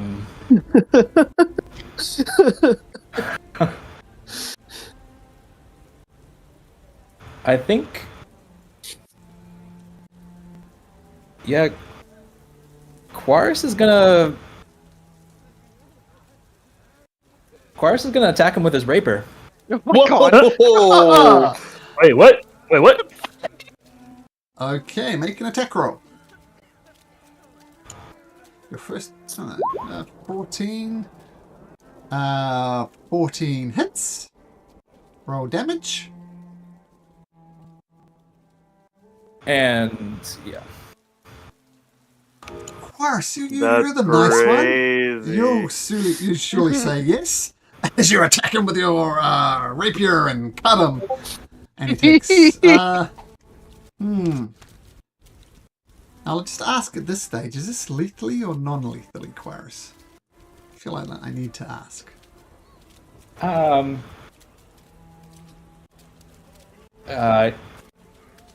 he's gonna do non-lethally. He knows these dwarves aren't keen on murder, so. Actually, roll a d4 for me as well, please. Sure.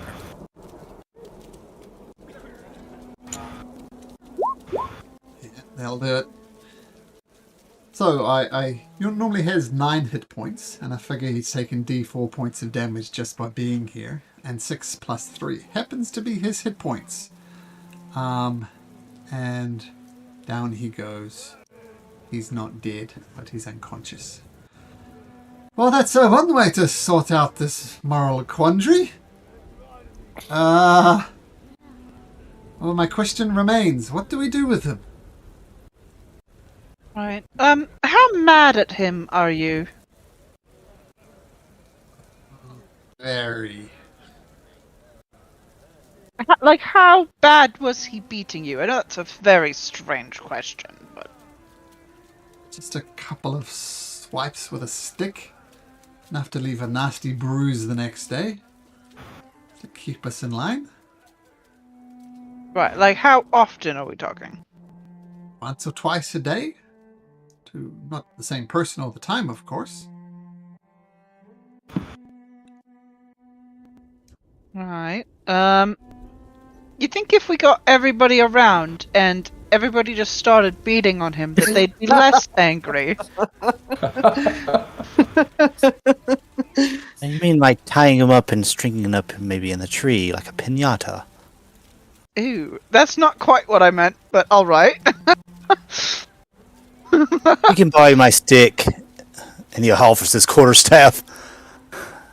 Well, you know, like, this is the sort of thing, like, is him beating you worth his death? Like, are you that angry, or do you just want to hit him a bit? Because if you want to hit him a bit, we can, like, let you do that, and then he can just, I don't know, vibe here with you guys. Or we could chuck him on the cart, or we could just chuck him in the woods. Like, those are really the three options we've got. Tell you what.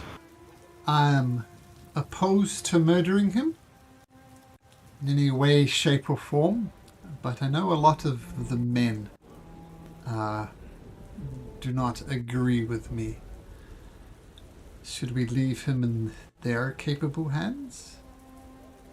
What I'm saying is that if you all line up and I heal him in between, everybody should be able to get a few punches in, right?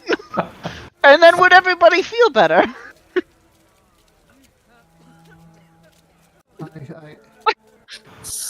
And then when someone slights me and I throw my fist at them, I don't feel good about it. I do in the moment, but it's quite a temporary solution. And I mean, the permanent one is his death, but you don't want that one. No.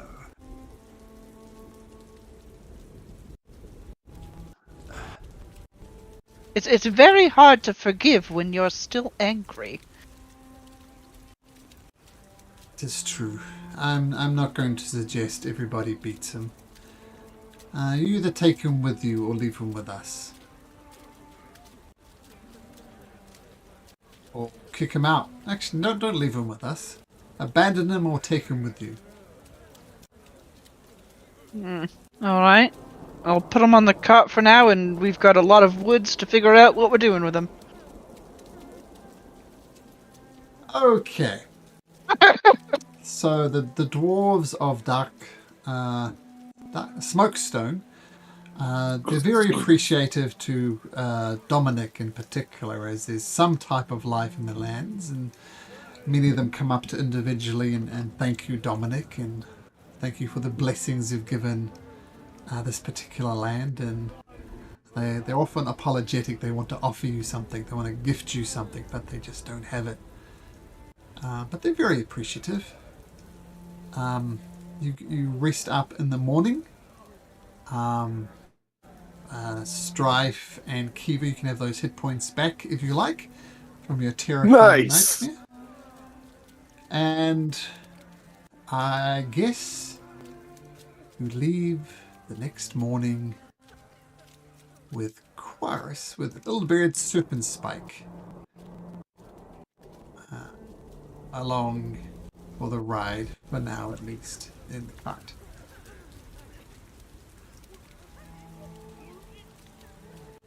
Where to? To the workshop! Once again, slow going with the cart. Are you taking the cart? It'll take you twice as long.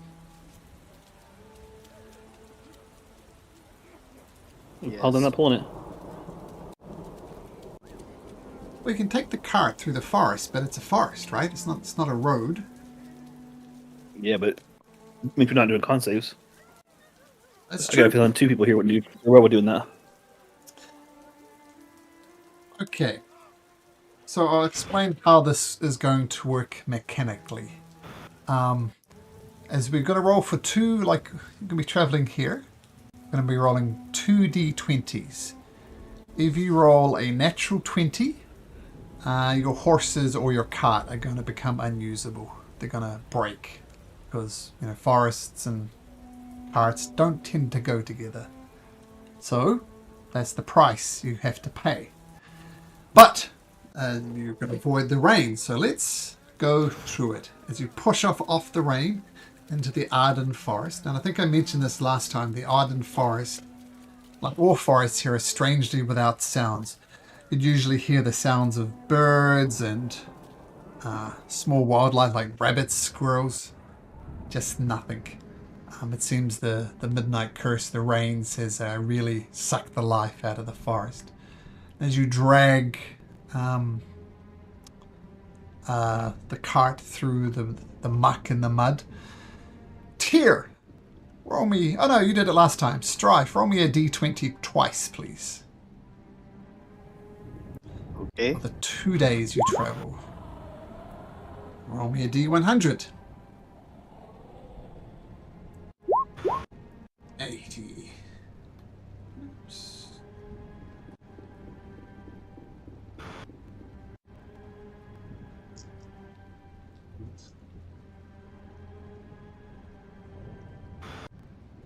So the first day of traveling through it goes okay. The second, not so much.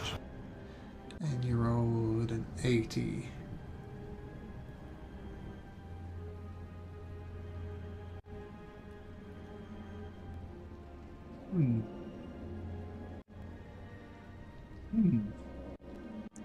Why you gotta say it like that, man? Everybody make me a dexterity saving throw, please. DC is 15. Yeesh. Ooh. Oh! Ooh. Oh! That's my main stat! Who's gonna say, No. oh no? None of us. Oh my god. I knew I wouldn't. Where? So this is as you press on and almost approach the gates of the White Gates workshop. You notice the rains have continued. The hex lightning continues to, and a particularly large bolt of hex lightning hits you on your head. That much lightning damage. Oh dear God. Anybody dead? Yeah, Oh. is Ilbert dead? Ah. Problem solved. Yeah, that's exactly what I was thinking. I'm like, That's damn, we didn't even true, have to do anything. Bro just died. God took him out. Like, Well, this is a save or suck. He'll definitely die if he fails it. So 15, he's got a +2. So he needs a 13 or higher on a d20. 13 or higher. yeah, God took him out. Yep. Oh, yeah, so- boom. Lucky him. I was gonna kill him next long rest. Jesus. Didn't somebody tell him he died within 2 days? What's your dagger? What's your It's dagger? a prophecy, man. Someone literally say he wouldn't last 2 days out here, and he did it. Oh, well, that was a story of Earl Bird's Serpent Pike. That was his story. All right, that was unfortunate. All right, so you approach the workshop. Thankfully, your cart and so on is still in perfectly good working condition, albeit it's very slow going.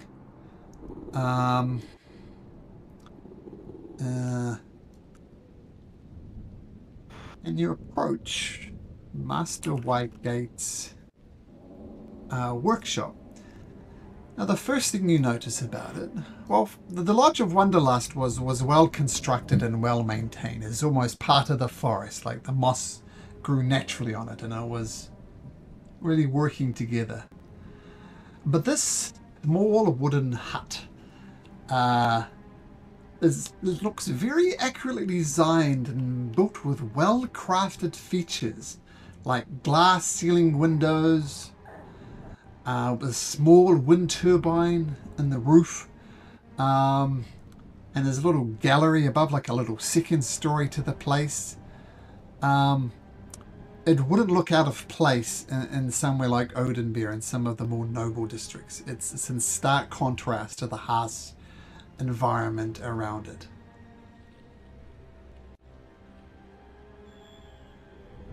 That's what you see. Ew. Is there like a knocker for There the is. door? There is. I'll.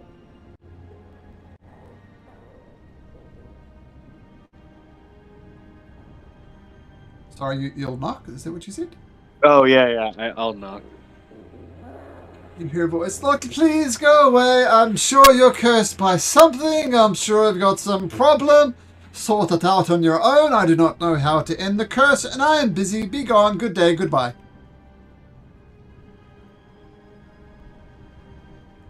Friendly fellow.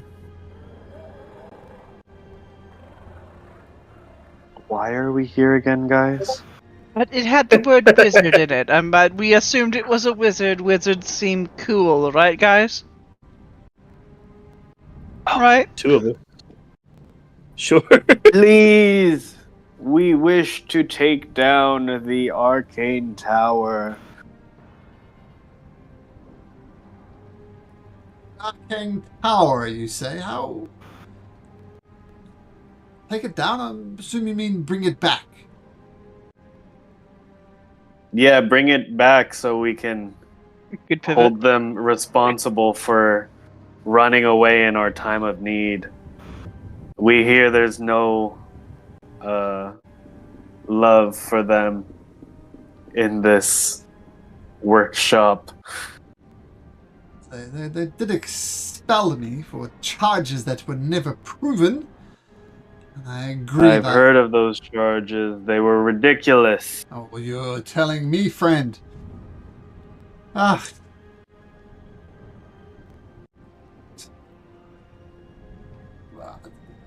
Do you plan to bring it back?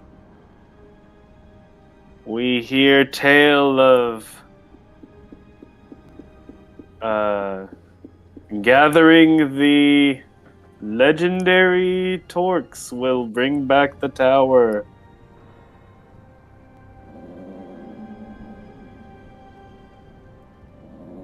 And we're trying to find them. It's a persuasion check, please, Mr. Strife. This is What about this? deception? Because I'm lying to him. Sure. Nice. Oh, so close to 17. 15 is good enough. As he opens the door and welcomes you in.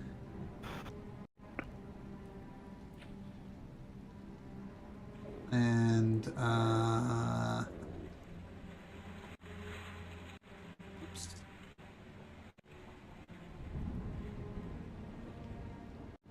Welcomes you in. This is what he looks like. Oh. Looks like a nerd. He's a wizard. Of course he looks like a nerd.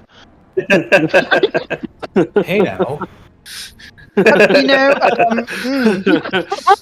Did I Good say point. that out loud? But you fight stuff, Chorus. You're not the same. this is a book nerd. You're like a different type of nerd. You're like a fencing nerd, right? Yes. Yeah, sword nerd. It's different. Okay, I feel bad now. We just called this guy a nerd to his face. And I don't just mean chorus.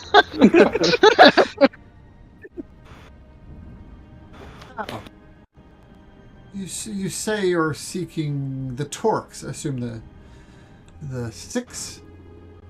He knows it, but it was at 7. Whatever the correct answer is, he says. Yes. The 7 legendary Torques. I had someone here not that long ago who had a Torque. Who? Yes, but...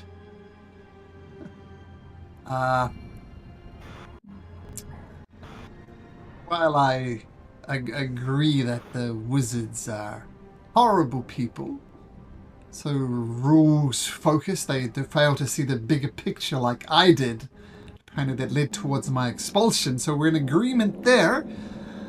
But I have information that you seek. What information can you give me?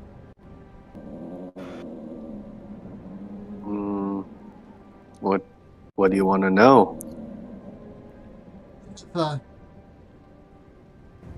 Listen, I'll give you this little bit of information for free. The reason I was kicked out of the Arcane Tower is I was following the lead set down by Arlen the Constructor.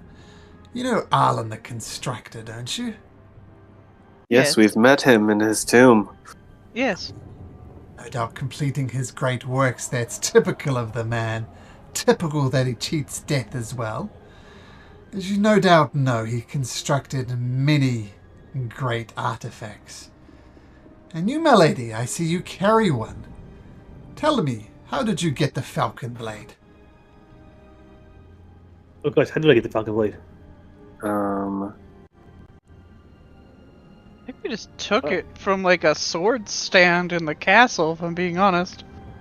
Didn't we? I don't It was remember wielded actually. by King Waldron as an army fell. And then did we take Okay. it from his dead body? That sounds about right. No, we didn't. Because it wasn't until a while after. Yeah, I'm pretty sure we Yeah. got it from his house, which I'm not sure is any better. Oh yeah. Well, yeah, when It we was. snuck into the castle, Yeah, remember? That's when we got it. Yeah. Okay, so now the players what are we clear. So tell me, my know. lady, where did you get the Falcon Blade? To be honest, I got it on the adventures throughout when we're searching for the queens who were trying to end this horrible blight. As far as I understand it, the Falcon Blade is passed down from king to king to king. So by rights, it should be the queen's. Am I just dealing with common thieves here? Make a persuasion check, Kiva. No, not you, Strife, Kiva. No, Yeah, I I'm didn't great say at this. anything. Huh? Persuasion check. Or deception. No, that was a truth. Persuasion. No. Yeah, truth. I was. She's mostly truthful. It doesn't really matter, to be honest. I mean, yeah, all right. That suits her. I do not begrudge opportunity. I do not believe your story, but you got it by other means. I applaud your chutzpah. As I was saying, many of his great inventions, the Azure Bridge, the Falcon Blade, the Palace, the list goes on. He was a great wizardy, yes. But I just feel like vomiting when people think he was a good and noble person who saved the kingdom from the theocracy. Yes, he did do that. But he did it by making dark deals with dark angels. His power was tarnished. His reputation should be tarnished. And every time they mention him as a hero, it makes me sick. But regardless, I was just looking into dark angels myself, wanting to tap into the power and the ambition of Master Arlen. And that's where they found me. That's where they said, oh, no, you can't do that. Even though I found answers in the tombs of the library, they did not want me researching that. And that ultimately led to my expulsion. For what? Ambition? Ha! What a joke.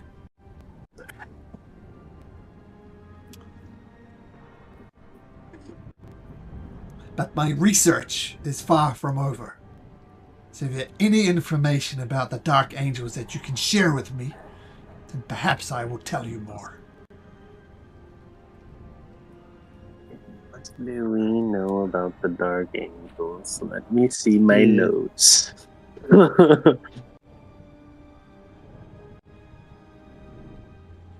Did your research come up with anything good? Hmm. Oh, yes, I know a thing or two about a thing or two.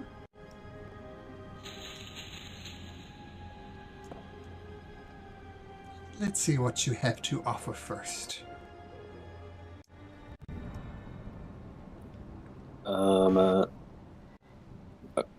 As a player, the amulet that I took from Aldrich's body, his dad said there's Ooh, something linked to that, to the Dark Angels sealed inside.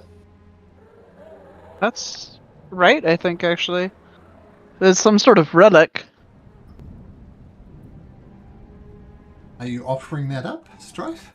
No, I'm asking to confirm that information. So can you state the information again? I'm just cognizant of So not getting... there's, did Aldrich's dad say there was a Dark Angel sealed inside, or something related to the Dark Angel sealed inside? There was a dark angel Or sealed was I wrong? inside. That is getting out. You see slight cracks in the amulet. And his father suggested that the only way to do it was to dig up his dead mother and find a way to talk to his dead mother, who's all the way back here in Oathbreaker. Okay. That was Then a Stry Mhm. is going to say,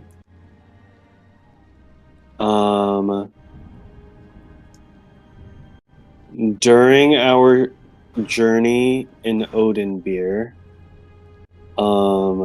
we came across a member of a mercenary group who, if our sources are correct, carried an amulet containing a dark angel. And from what we've heard, from what my sources have told me, he has means of communicating with it. We don't know what it entails, but we do know it's linked to what you're researching. You show him the amulet? No, I say we've heard that someone in the Black Flag mercenary group contains or is in possession of a amulet that he would find very, very useful. So you're selling the truth and a lie at the same time. Yeah. Do you describe the amulet in any detail? Yes, I will describe it in about 75% detail. Sure. That is... Well, first of all, make a persuasion or a deception check This is deception. since you're walking the line. Nice. Oh, that is interesting information. I will say they're an Oathbreaker. I'll make some inquiries. Now, I've researched quite a lot about these things, and my only advice to you, tell me, was this amulet cracked at all? Yes.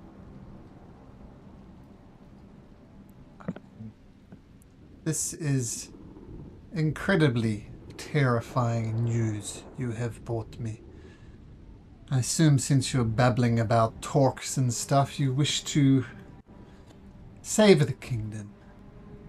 Contained inside that amulet is an angel that will surely lead to the destruction of everything you know and hold dear.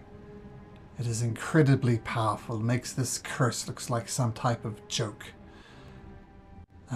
My advice to you was to stay as well clear as Oathbreaker as possible. Free to the Drail states, go across the sea to Xenothoris. Get away. Just go. That is an incredibly powerful thing, and if it gets out, it spells the doom for us all.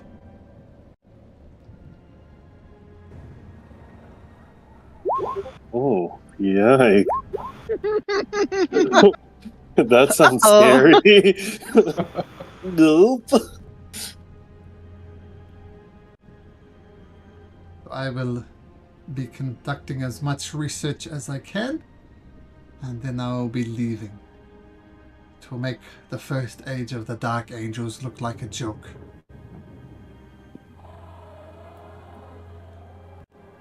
But information shared, information returned. Lady called Helen Brackblorn. She came to me, wanting to summon the ziggurat of the new moon. She came for me for 2 bits of information. Number 1, the location of it, which I do not know. And number 2, the passphrase, which I did know. And I gave her the phrase. And now, as far as I know, she's out searching for the ziggurat of the new moon.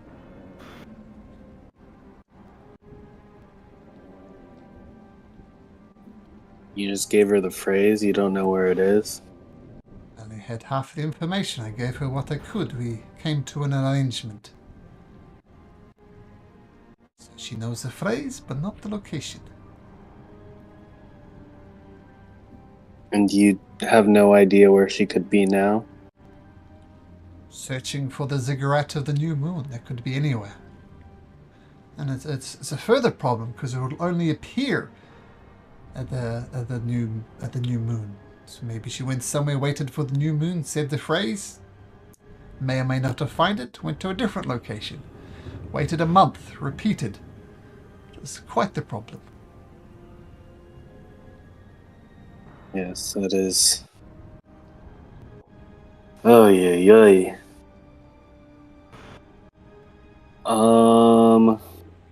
Yikes.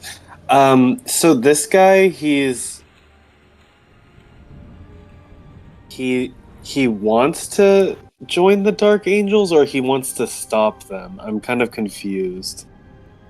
I want to research them and learn the secrets that Master Arlen did. But Right. I'm afraid that with this massive dark angel about to descend upon the land, everything I wanted, everything I researched is somehow mute. Okay. And any chance you could tell us the phrase to summon the tower? Of course, for an exchange of information. What about the location of the tower? Well, that would most definitely do it.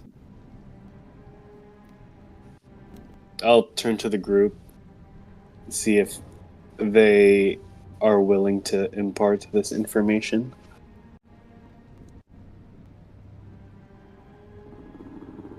Yeah. That's fine, yeah. Okay, They've then always been honest. I say it is 1 hex south of the ruins of the Royal Summer Palace. A very awkward spot for it, yeah, but Right on the coast of the Seahorse Cove. Persuasion check to convince him that you do in fact know. Persuasion? Nice. Well, I'll tell you the phrase most certainly. My question to you all is, do any of you speak Celestial? yes. Yes. And he says Dominic this. raises his hand. He says this to you in Celestial. The darkness shall feed their fears. It's very important to say it in Celestial too. Well, I think I'm going to be heading for Xanthatus. And I assume you're going to be at the ziggurat of the new moon at the next new moon. Perhaps I shall meet you there. Before you go, what torque did you say that Heron Blackbone had? It's the adamantine orc. The adamantine torque. Yep, she was wearing the adamantine torque.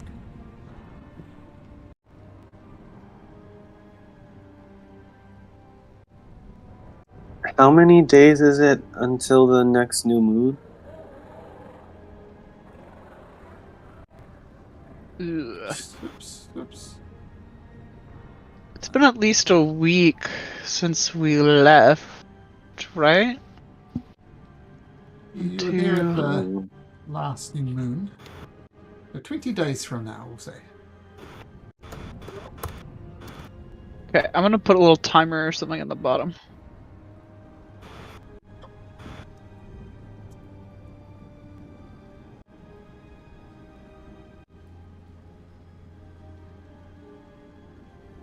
That text needs to be bigger.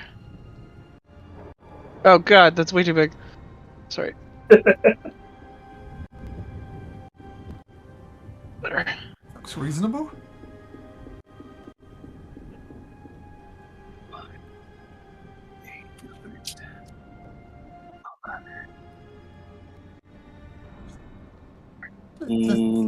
Let's assume you get these talks you're looking for. Let's assume that you resummon the tower. The land is cursed. We're all doomed. Right, we're trying to uncurse it, dear. Well, it's a double curse now with this dark angel and this amulet. Alright, well, there's gotta be a way to get rid of the amulet, or at least leave it in a different realm. Is there like a volcano we can drop the amulet into? There's Cloud Peak. Do you know of any such places with your vast wizardly knowledge? Oh, The dark angels are...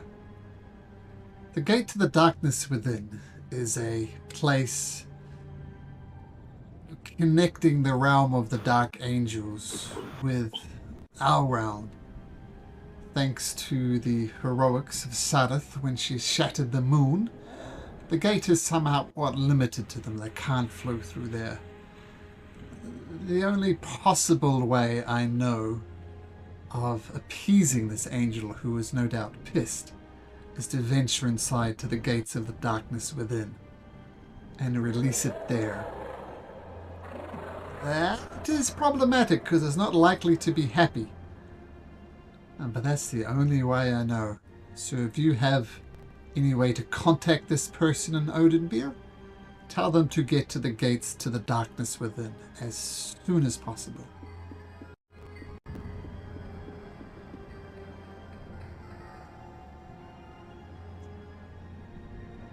Yeah, for sure.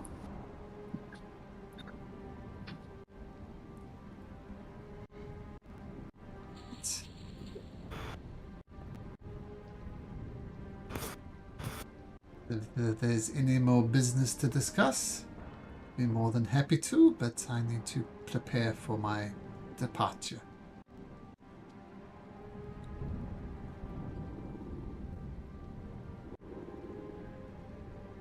no, I think we're fine. Right.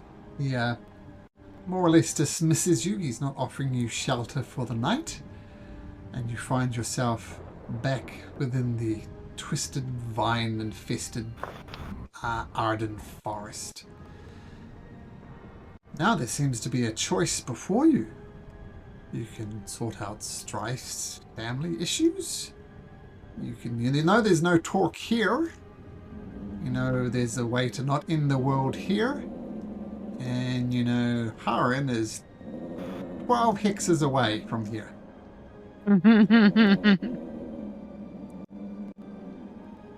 do. Right. So now that we're outside and not near that guy, so that he can tell that we're lying, to clue in both Chorus and Dominic, we actually do have that world-ending amulet thingy right now that we might want to chuck into the gate. Yes, that sounds problematic. Yeah, Carrying that thing around. hearing that it's essentially like a bomb. Yes, it's It's a bomb. Oh god, what is a bomb? If you hear there's lots of fire involved with the bomb, Well, I don't think it's the good type of fire. I vote that we go take this and chuck it into the portal thingy. Or I guess politely take it to the portal thingy and then ask it not to squish us and then run.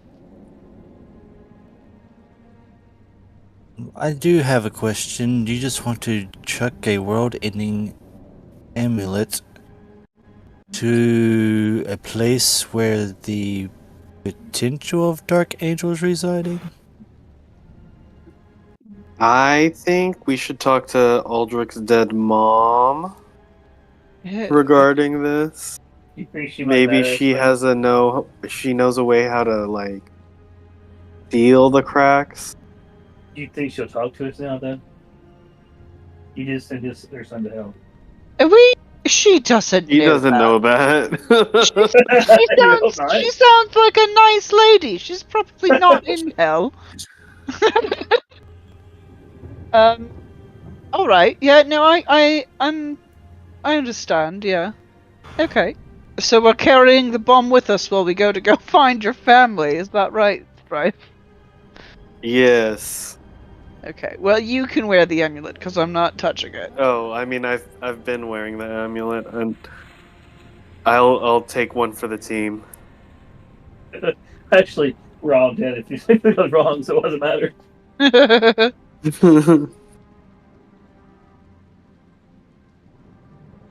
Okay. So to your family, I suppose. Should we Yeah, just go down? I did the math. I think if we go that way, visit the thing. We have to speed run it, but we should be able to make it to the ziggurat by the next new moon. Okay, so Gonchar, and then after Gonchar, all the way back down. Yes. Okay. And then stop at Onan Beer to talk to the dead mom? Oh, yeah, Yes. yeah, there we go. Yeah. Yeah, okay. This was part of Aldrich Ghoul's backstory, by the way, this whole thread. So it's just fun that the amulet's still there and we get to pull on the thread. Okay, so you're heading south to the road.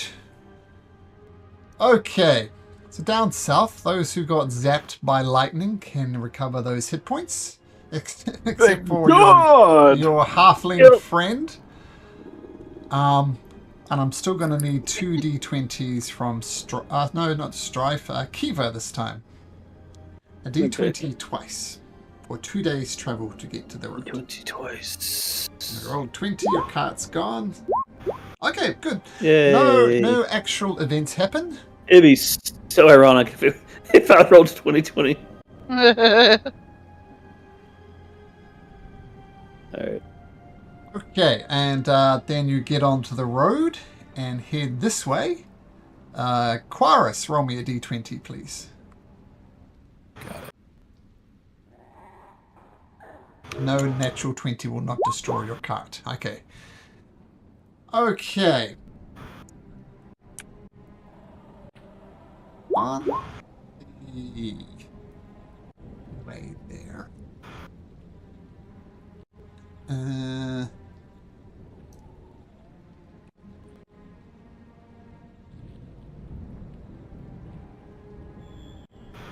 come across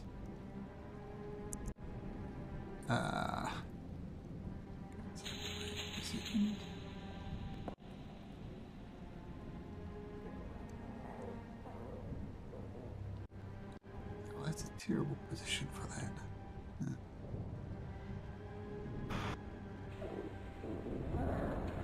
There we go. That's better. Okay.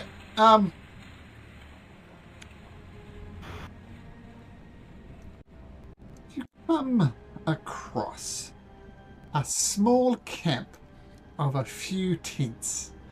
I stand next to a carriage with a broken wheel and a large tarp suspended over it, partially blocking the rain.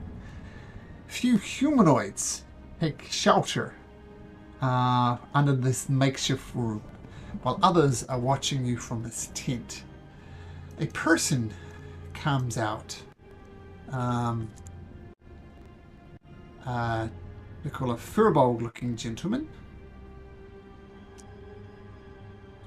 He says, "Oh, hello, fellow travelers. Might you mind lending a hand? My name is Vavend Falspell, and we were fortunately assaulted by some bandits, and they wrecked our carriage. I don't imagine any of you are useful and can help us in our time of need." Useful. That's just Kind of rude. help me. Well, how did they wreck your wagon? See, we were heading north to conduct some geological research on behalf of my master, Herloin Pansar, the great elementalist. We were robbed by some people calling themselves the Black Fur Bandits. Our carriage were damaged and we can't return south without the samples we were tasked to retrieve. So we're the victims of pure thuggery, I'm afraid.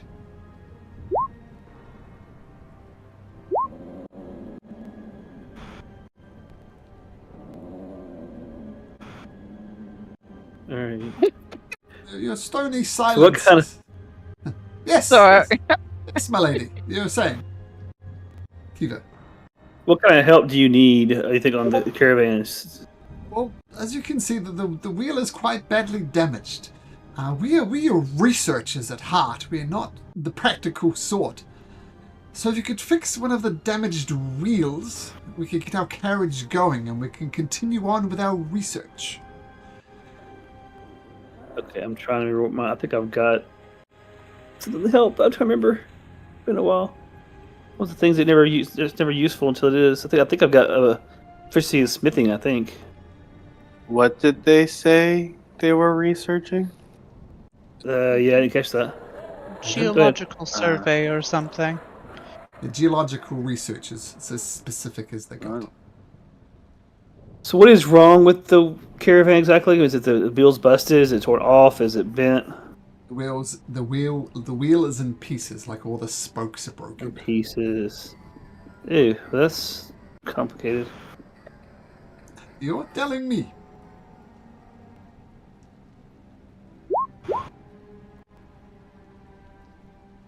Sorry, I'm going through my sheet. I remember that I had the background in smithing, but I can't seem to find where that ability is, where the efficiency was. I can't seem to find it. Oh, it should just be in your proficiencies box under tools. Yeah, it's not there. So maybe I'm wrong. Maybe it's the wrong character, but I have nothing there at all. So, I have wood carver's tools. Yeah, I think I just. Yeah, If that that's all helps. you then. Well, I can help move it around and lift it for you if you want to do all the hammering and fixing. Do you want to do that way? Please do. Try if you good with that. Yeah, sure, I guess. Alright. So I can help lift the wagon with my strength or with combat that with telekinetic lift to get it where you can lift it up and let Strife work on the wheel and do some hammering to fix the spokes. Well, it's relatively easy to lift because it's kind of leveraged on the other wheels, so you can lift it relatively easily. And Strife, make me a woodworking check. In other words, roll a d20, add your dex, and add your proficiency. Also, add a d4 for guidance. There we go. Nice. Plus 4, plus 3. do a jolly good job of repairing the wheel and getting the cart moving again. And Vavan Fallspells, oh, thank you so much. We will, it's been quite an ordeal. We're going to rest up here for a spell. But if you ever come across the Black Fur Bandits, please, if you could be so kind, they took our entire treasure, hundreds of gold pieces. If you return that to us, I know what you're thinking, just keep it all for yourself. But if you'd be so kind to retrieve it for us, we could give you 100 gold pieces. And I will say we have a magical object that we could give you in reward as well. You get our gold back. Ooh, what is it? Just bringing that up now.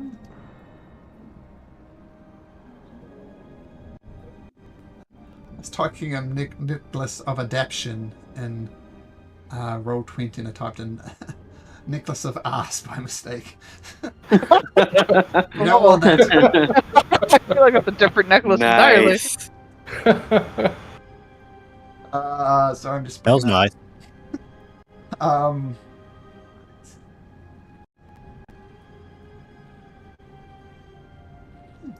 Weird. Okay, we'll just go with this.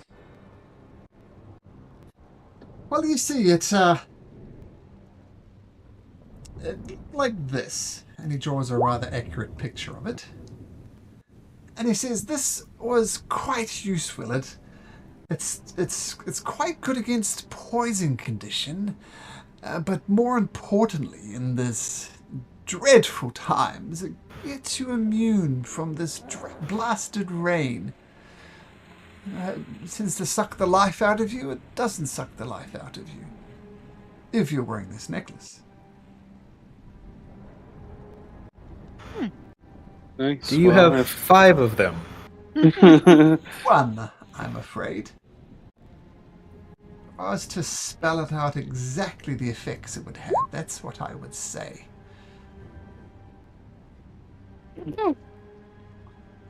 Because of the poison, because of the breathing, you're immune to the exhausting effects of the midnight rain. Well, if we see these bandits, we'll get your research money back, I guess. Your research grant. So, imagine we're going to spend...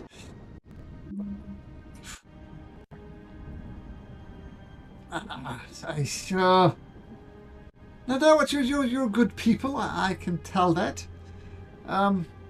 Our research, we were ultimately heading for, is the gate to the darkness within. Oops. Hey, that's Yeah, I copied the wrong Okay. character, didn't I? Yes, we were heading to the gates to the darkness within. We feel there's lots of research we can conduct there. What are you conducting there? Sorry? Research. Geology what? research. What exactly? The geological formations around the gate are most interesting. The very presence of the gate has twisted the lands, as it were. Fascinating geological information. Fascinating. Yeah, it's very fascinating. Can I insight check him? Yeah, I'm gonna do the same thing. Just don't trust my NPCs, do you? Sure, insight away. Oh, so close. Quaris is going to try to, but he's terrible. Ah, sure. What natural one last time? Oh, the opposite. Oh! Hey! Natural 20. Opposite. There we go. Just say that every time. Yeah, Right. Terrible.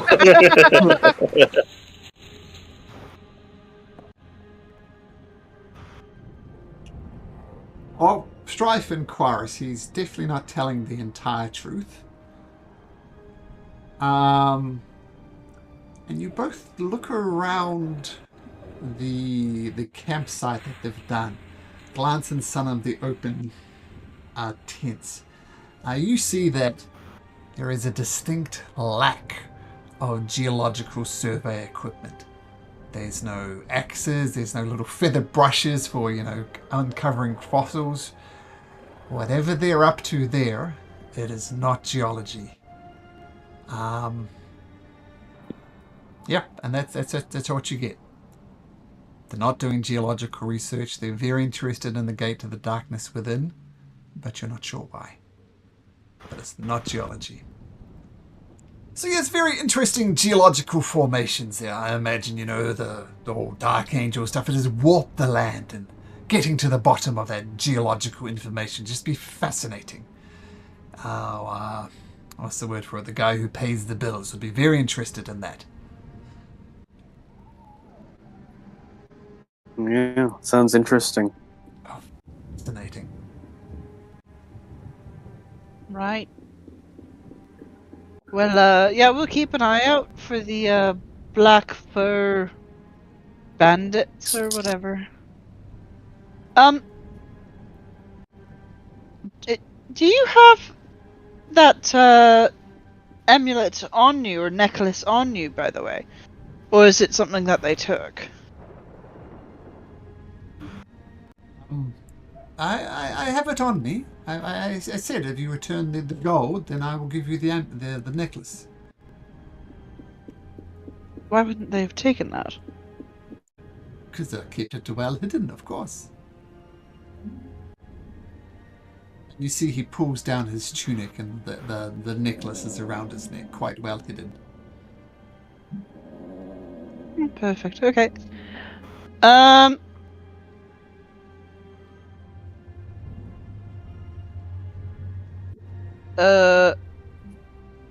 Yeah, I'm just gonna 5th level inflict wounds on him. Sorry. Should I show him my secret necklace?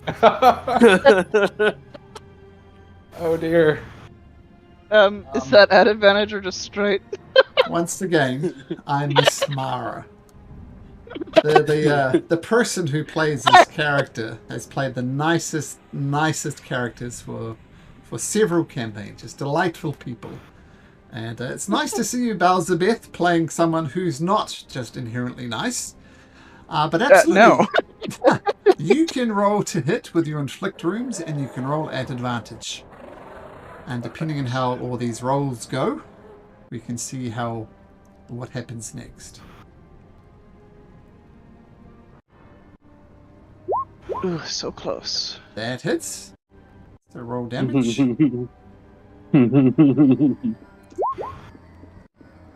Bro, good. What are you doing? What is that spell you're casting? Oh, get your hands off me! Ah! 40 hit points. 40 hit points. Bro just melt. This is nuts. Yeah, And I'm just I'll grab the necklace. Melting with the other hand. Some of the rest of them just run away. Some of them hide under the quilt. It says, "Mercy! Mercy! Mercy!" They just run. What do the rest of you guys do? There's I'll approach the ones that are still here, and I'll just calmly say, "So what you guys doing up at the Gate of Darkness? Don't lie to me. I have a crazy noble lady, Oh, just ready to attack." See that dwarf that's running? We were going to sacrifice him to the Gate of the Darkness within as a play for power. He was going to be the one to go, but hey, we will change our ways, I guess. I don't know. It seems like you're the bad guys. Maybe you should change your ways. The one that said sacrifice, I Yeah, it's not the word to use for you. Slit throat with my dagger. Okay, And then I'm going... Oh, okay.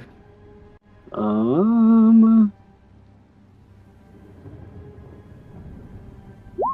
28. You don't understand. It was a group decision. Everybody was in on it except him. And then I'm going to say, okay, I've made a sacrifice to show you all my power. What's going on up there? What power play are you talking about?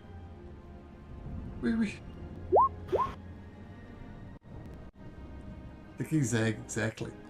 And I also did say at the start of the campaign, you don't necessarily need to play a good aligned character, and we're seeing that playing out as we speak.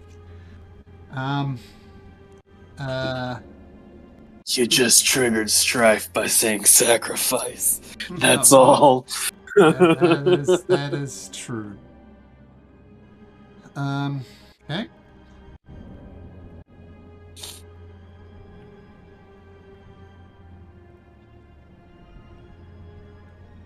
Well, you see, we're hoping to curry favor with the Dark Angels. We're hoping that that they'll let us into their land. We know this one is cursed, and we know the other side is unknown. And so basically, we're taking a risk on the unknown, and we're hoping that by sacrificing the dwarf, the angels would let us in, and we would face the unknown as opposed to this cursed land. That's all we wanted is a way out. That's all we wanted. There's a chance, because this land is cursed, it is damned. All we wanted was a chance.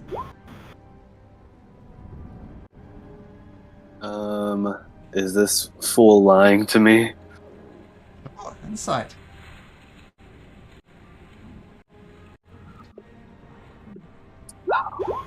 Nine. Seems desperate. Seems... Okay. Oh, I feel like I'm gonna turn to the group and say, what do you want to do with these idiots?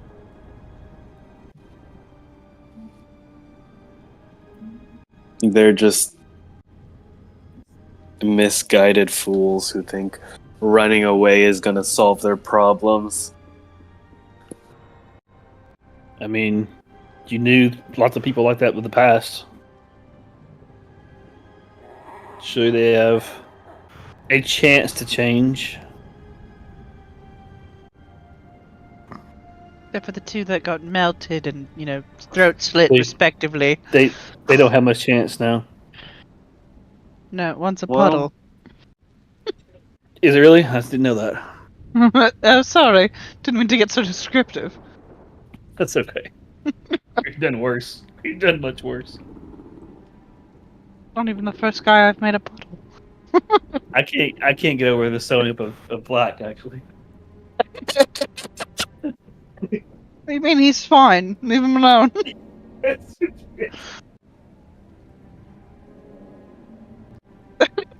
Just let us go. We will just more. We've got our cart back. Thank you. Look, we'll just be on our way. Look, there's enough murder and death in this land. You've made your point. And the ones who ran away start coming back and slowly rehitch the horses to the cart, while watching Tyr and Strife in particular. Okay.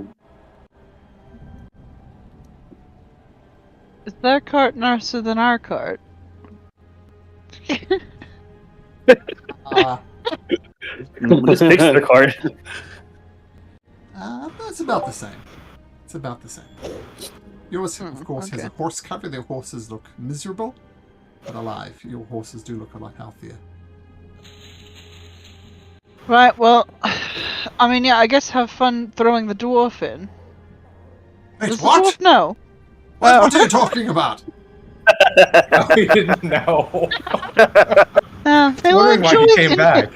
enjoy that very, very interesting ride to the gate, I suppose. What the hell are you talking about? Throwing the dwarf in? What are they?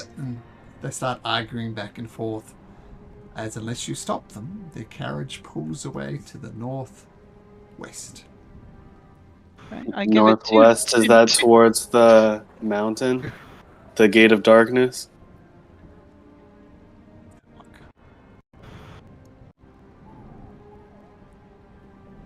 More no. Actually, they're considering their life. Well, they're not going anywhere at the moment. Actually, they're just arguing with this dwarf. Okay. Then, who seems like they're in charge? No one. They're all yelling at each other. I mean, the one is in charge. Okay. She's currently a puddle. Strife is just going to say, "Okay, guys, we're going to let you free. I suggest by the time we reach the Gate of Darkness, you're not there. Because if you are, we will kill you all. Okay, And understood. To show you how serious I am, Oh, you've done that already. I'm going to draw my bow, Ah, you made your and point. I'm going to shoot one of their wheels." You destroy it? That's what Yeah. you just fixed. Yeah, the one I just fixed. I'm going to say, let this struggle develop your character. Don't run away from this problem. You're going to fix this on your own. And you're going to find Gorso and help in the effort to restore this kingdom. Oh, sure, of course. And I'm going to say, I was going to say you can't really destroy a wheel with an arrow, but I'm going to say you do it anyway because you'll find a way to destroy I it have the anyway. blasting shot. Yeah. Sure, You sure, have whatever the works. explosive ones. Yeah. I can help you. So let's see. So you came in, you fixed our wheel, you killed our leader, you killed one of our persons in cold blood, and then you destroyed our wheel. So really, we're down 2 people for 0 gain. Thanks, but no I mean, thanks. This You were gain sacrificing is somebody. going to develop your character. It's either you get stronger from this or we kill you all. So I mean, it's to be up fair, to there's going to be a you. wagon walking this rain. They're probably not going to survive the way to it back. But that works too. Not that hard to fix it. Just use your hands, stupid. We're going to have to try now. We saw what they did. And you see them starting to try to repair the wheel. To be fair, Tyr, you couldn't fix a wagon either. Oh, 100% she could not. Yeah, no, super judgy. No reason for it. Okay. So you leave the waylaid pilgrims behind, finding that, yes, Strife was going to be a sacrifice before Kiva rescued him. So I imagine that sacrifice was indeed triggering. As we're approaching the end of the session, this is what we'll do. You'll make it to Gonshar next weekend. Next week. Oh, not next week. I'm off on the holiday with the family next week, so no session next week.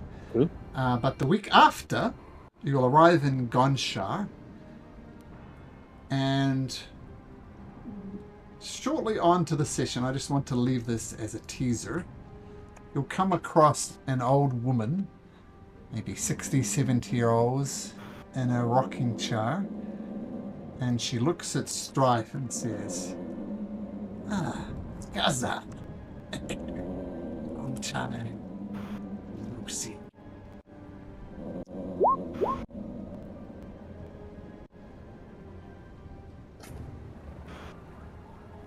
Dum dum dum. Damn. You know who Gazan is, Strife, I assume? Yes. Okay, alright. So, we'll pick it up in a couple of weeks, and, yeah. Oh, yes, yes. You just add the Necklace of Adaption and the tunic. I'll let you decide amongst you. In your secret group, which you should really invite, Josh and... I did. He Chris. didn't reply. I'm sorry. I want to make sure I was actually a part of the group first. That's the secret group where they talk behind my back. I'm going to pretend there's a new player character and say, hey, this guy's joining your group, add him to the group. Explaining you all along. Yeah, I'm a secret agent. I'm secretly typing back to Malcolm all your strategies at this point in time. I'm trying to screw you all up. Another traitor!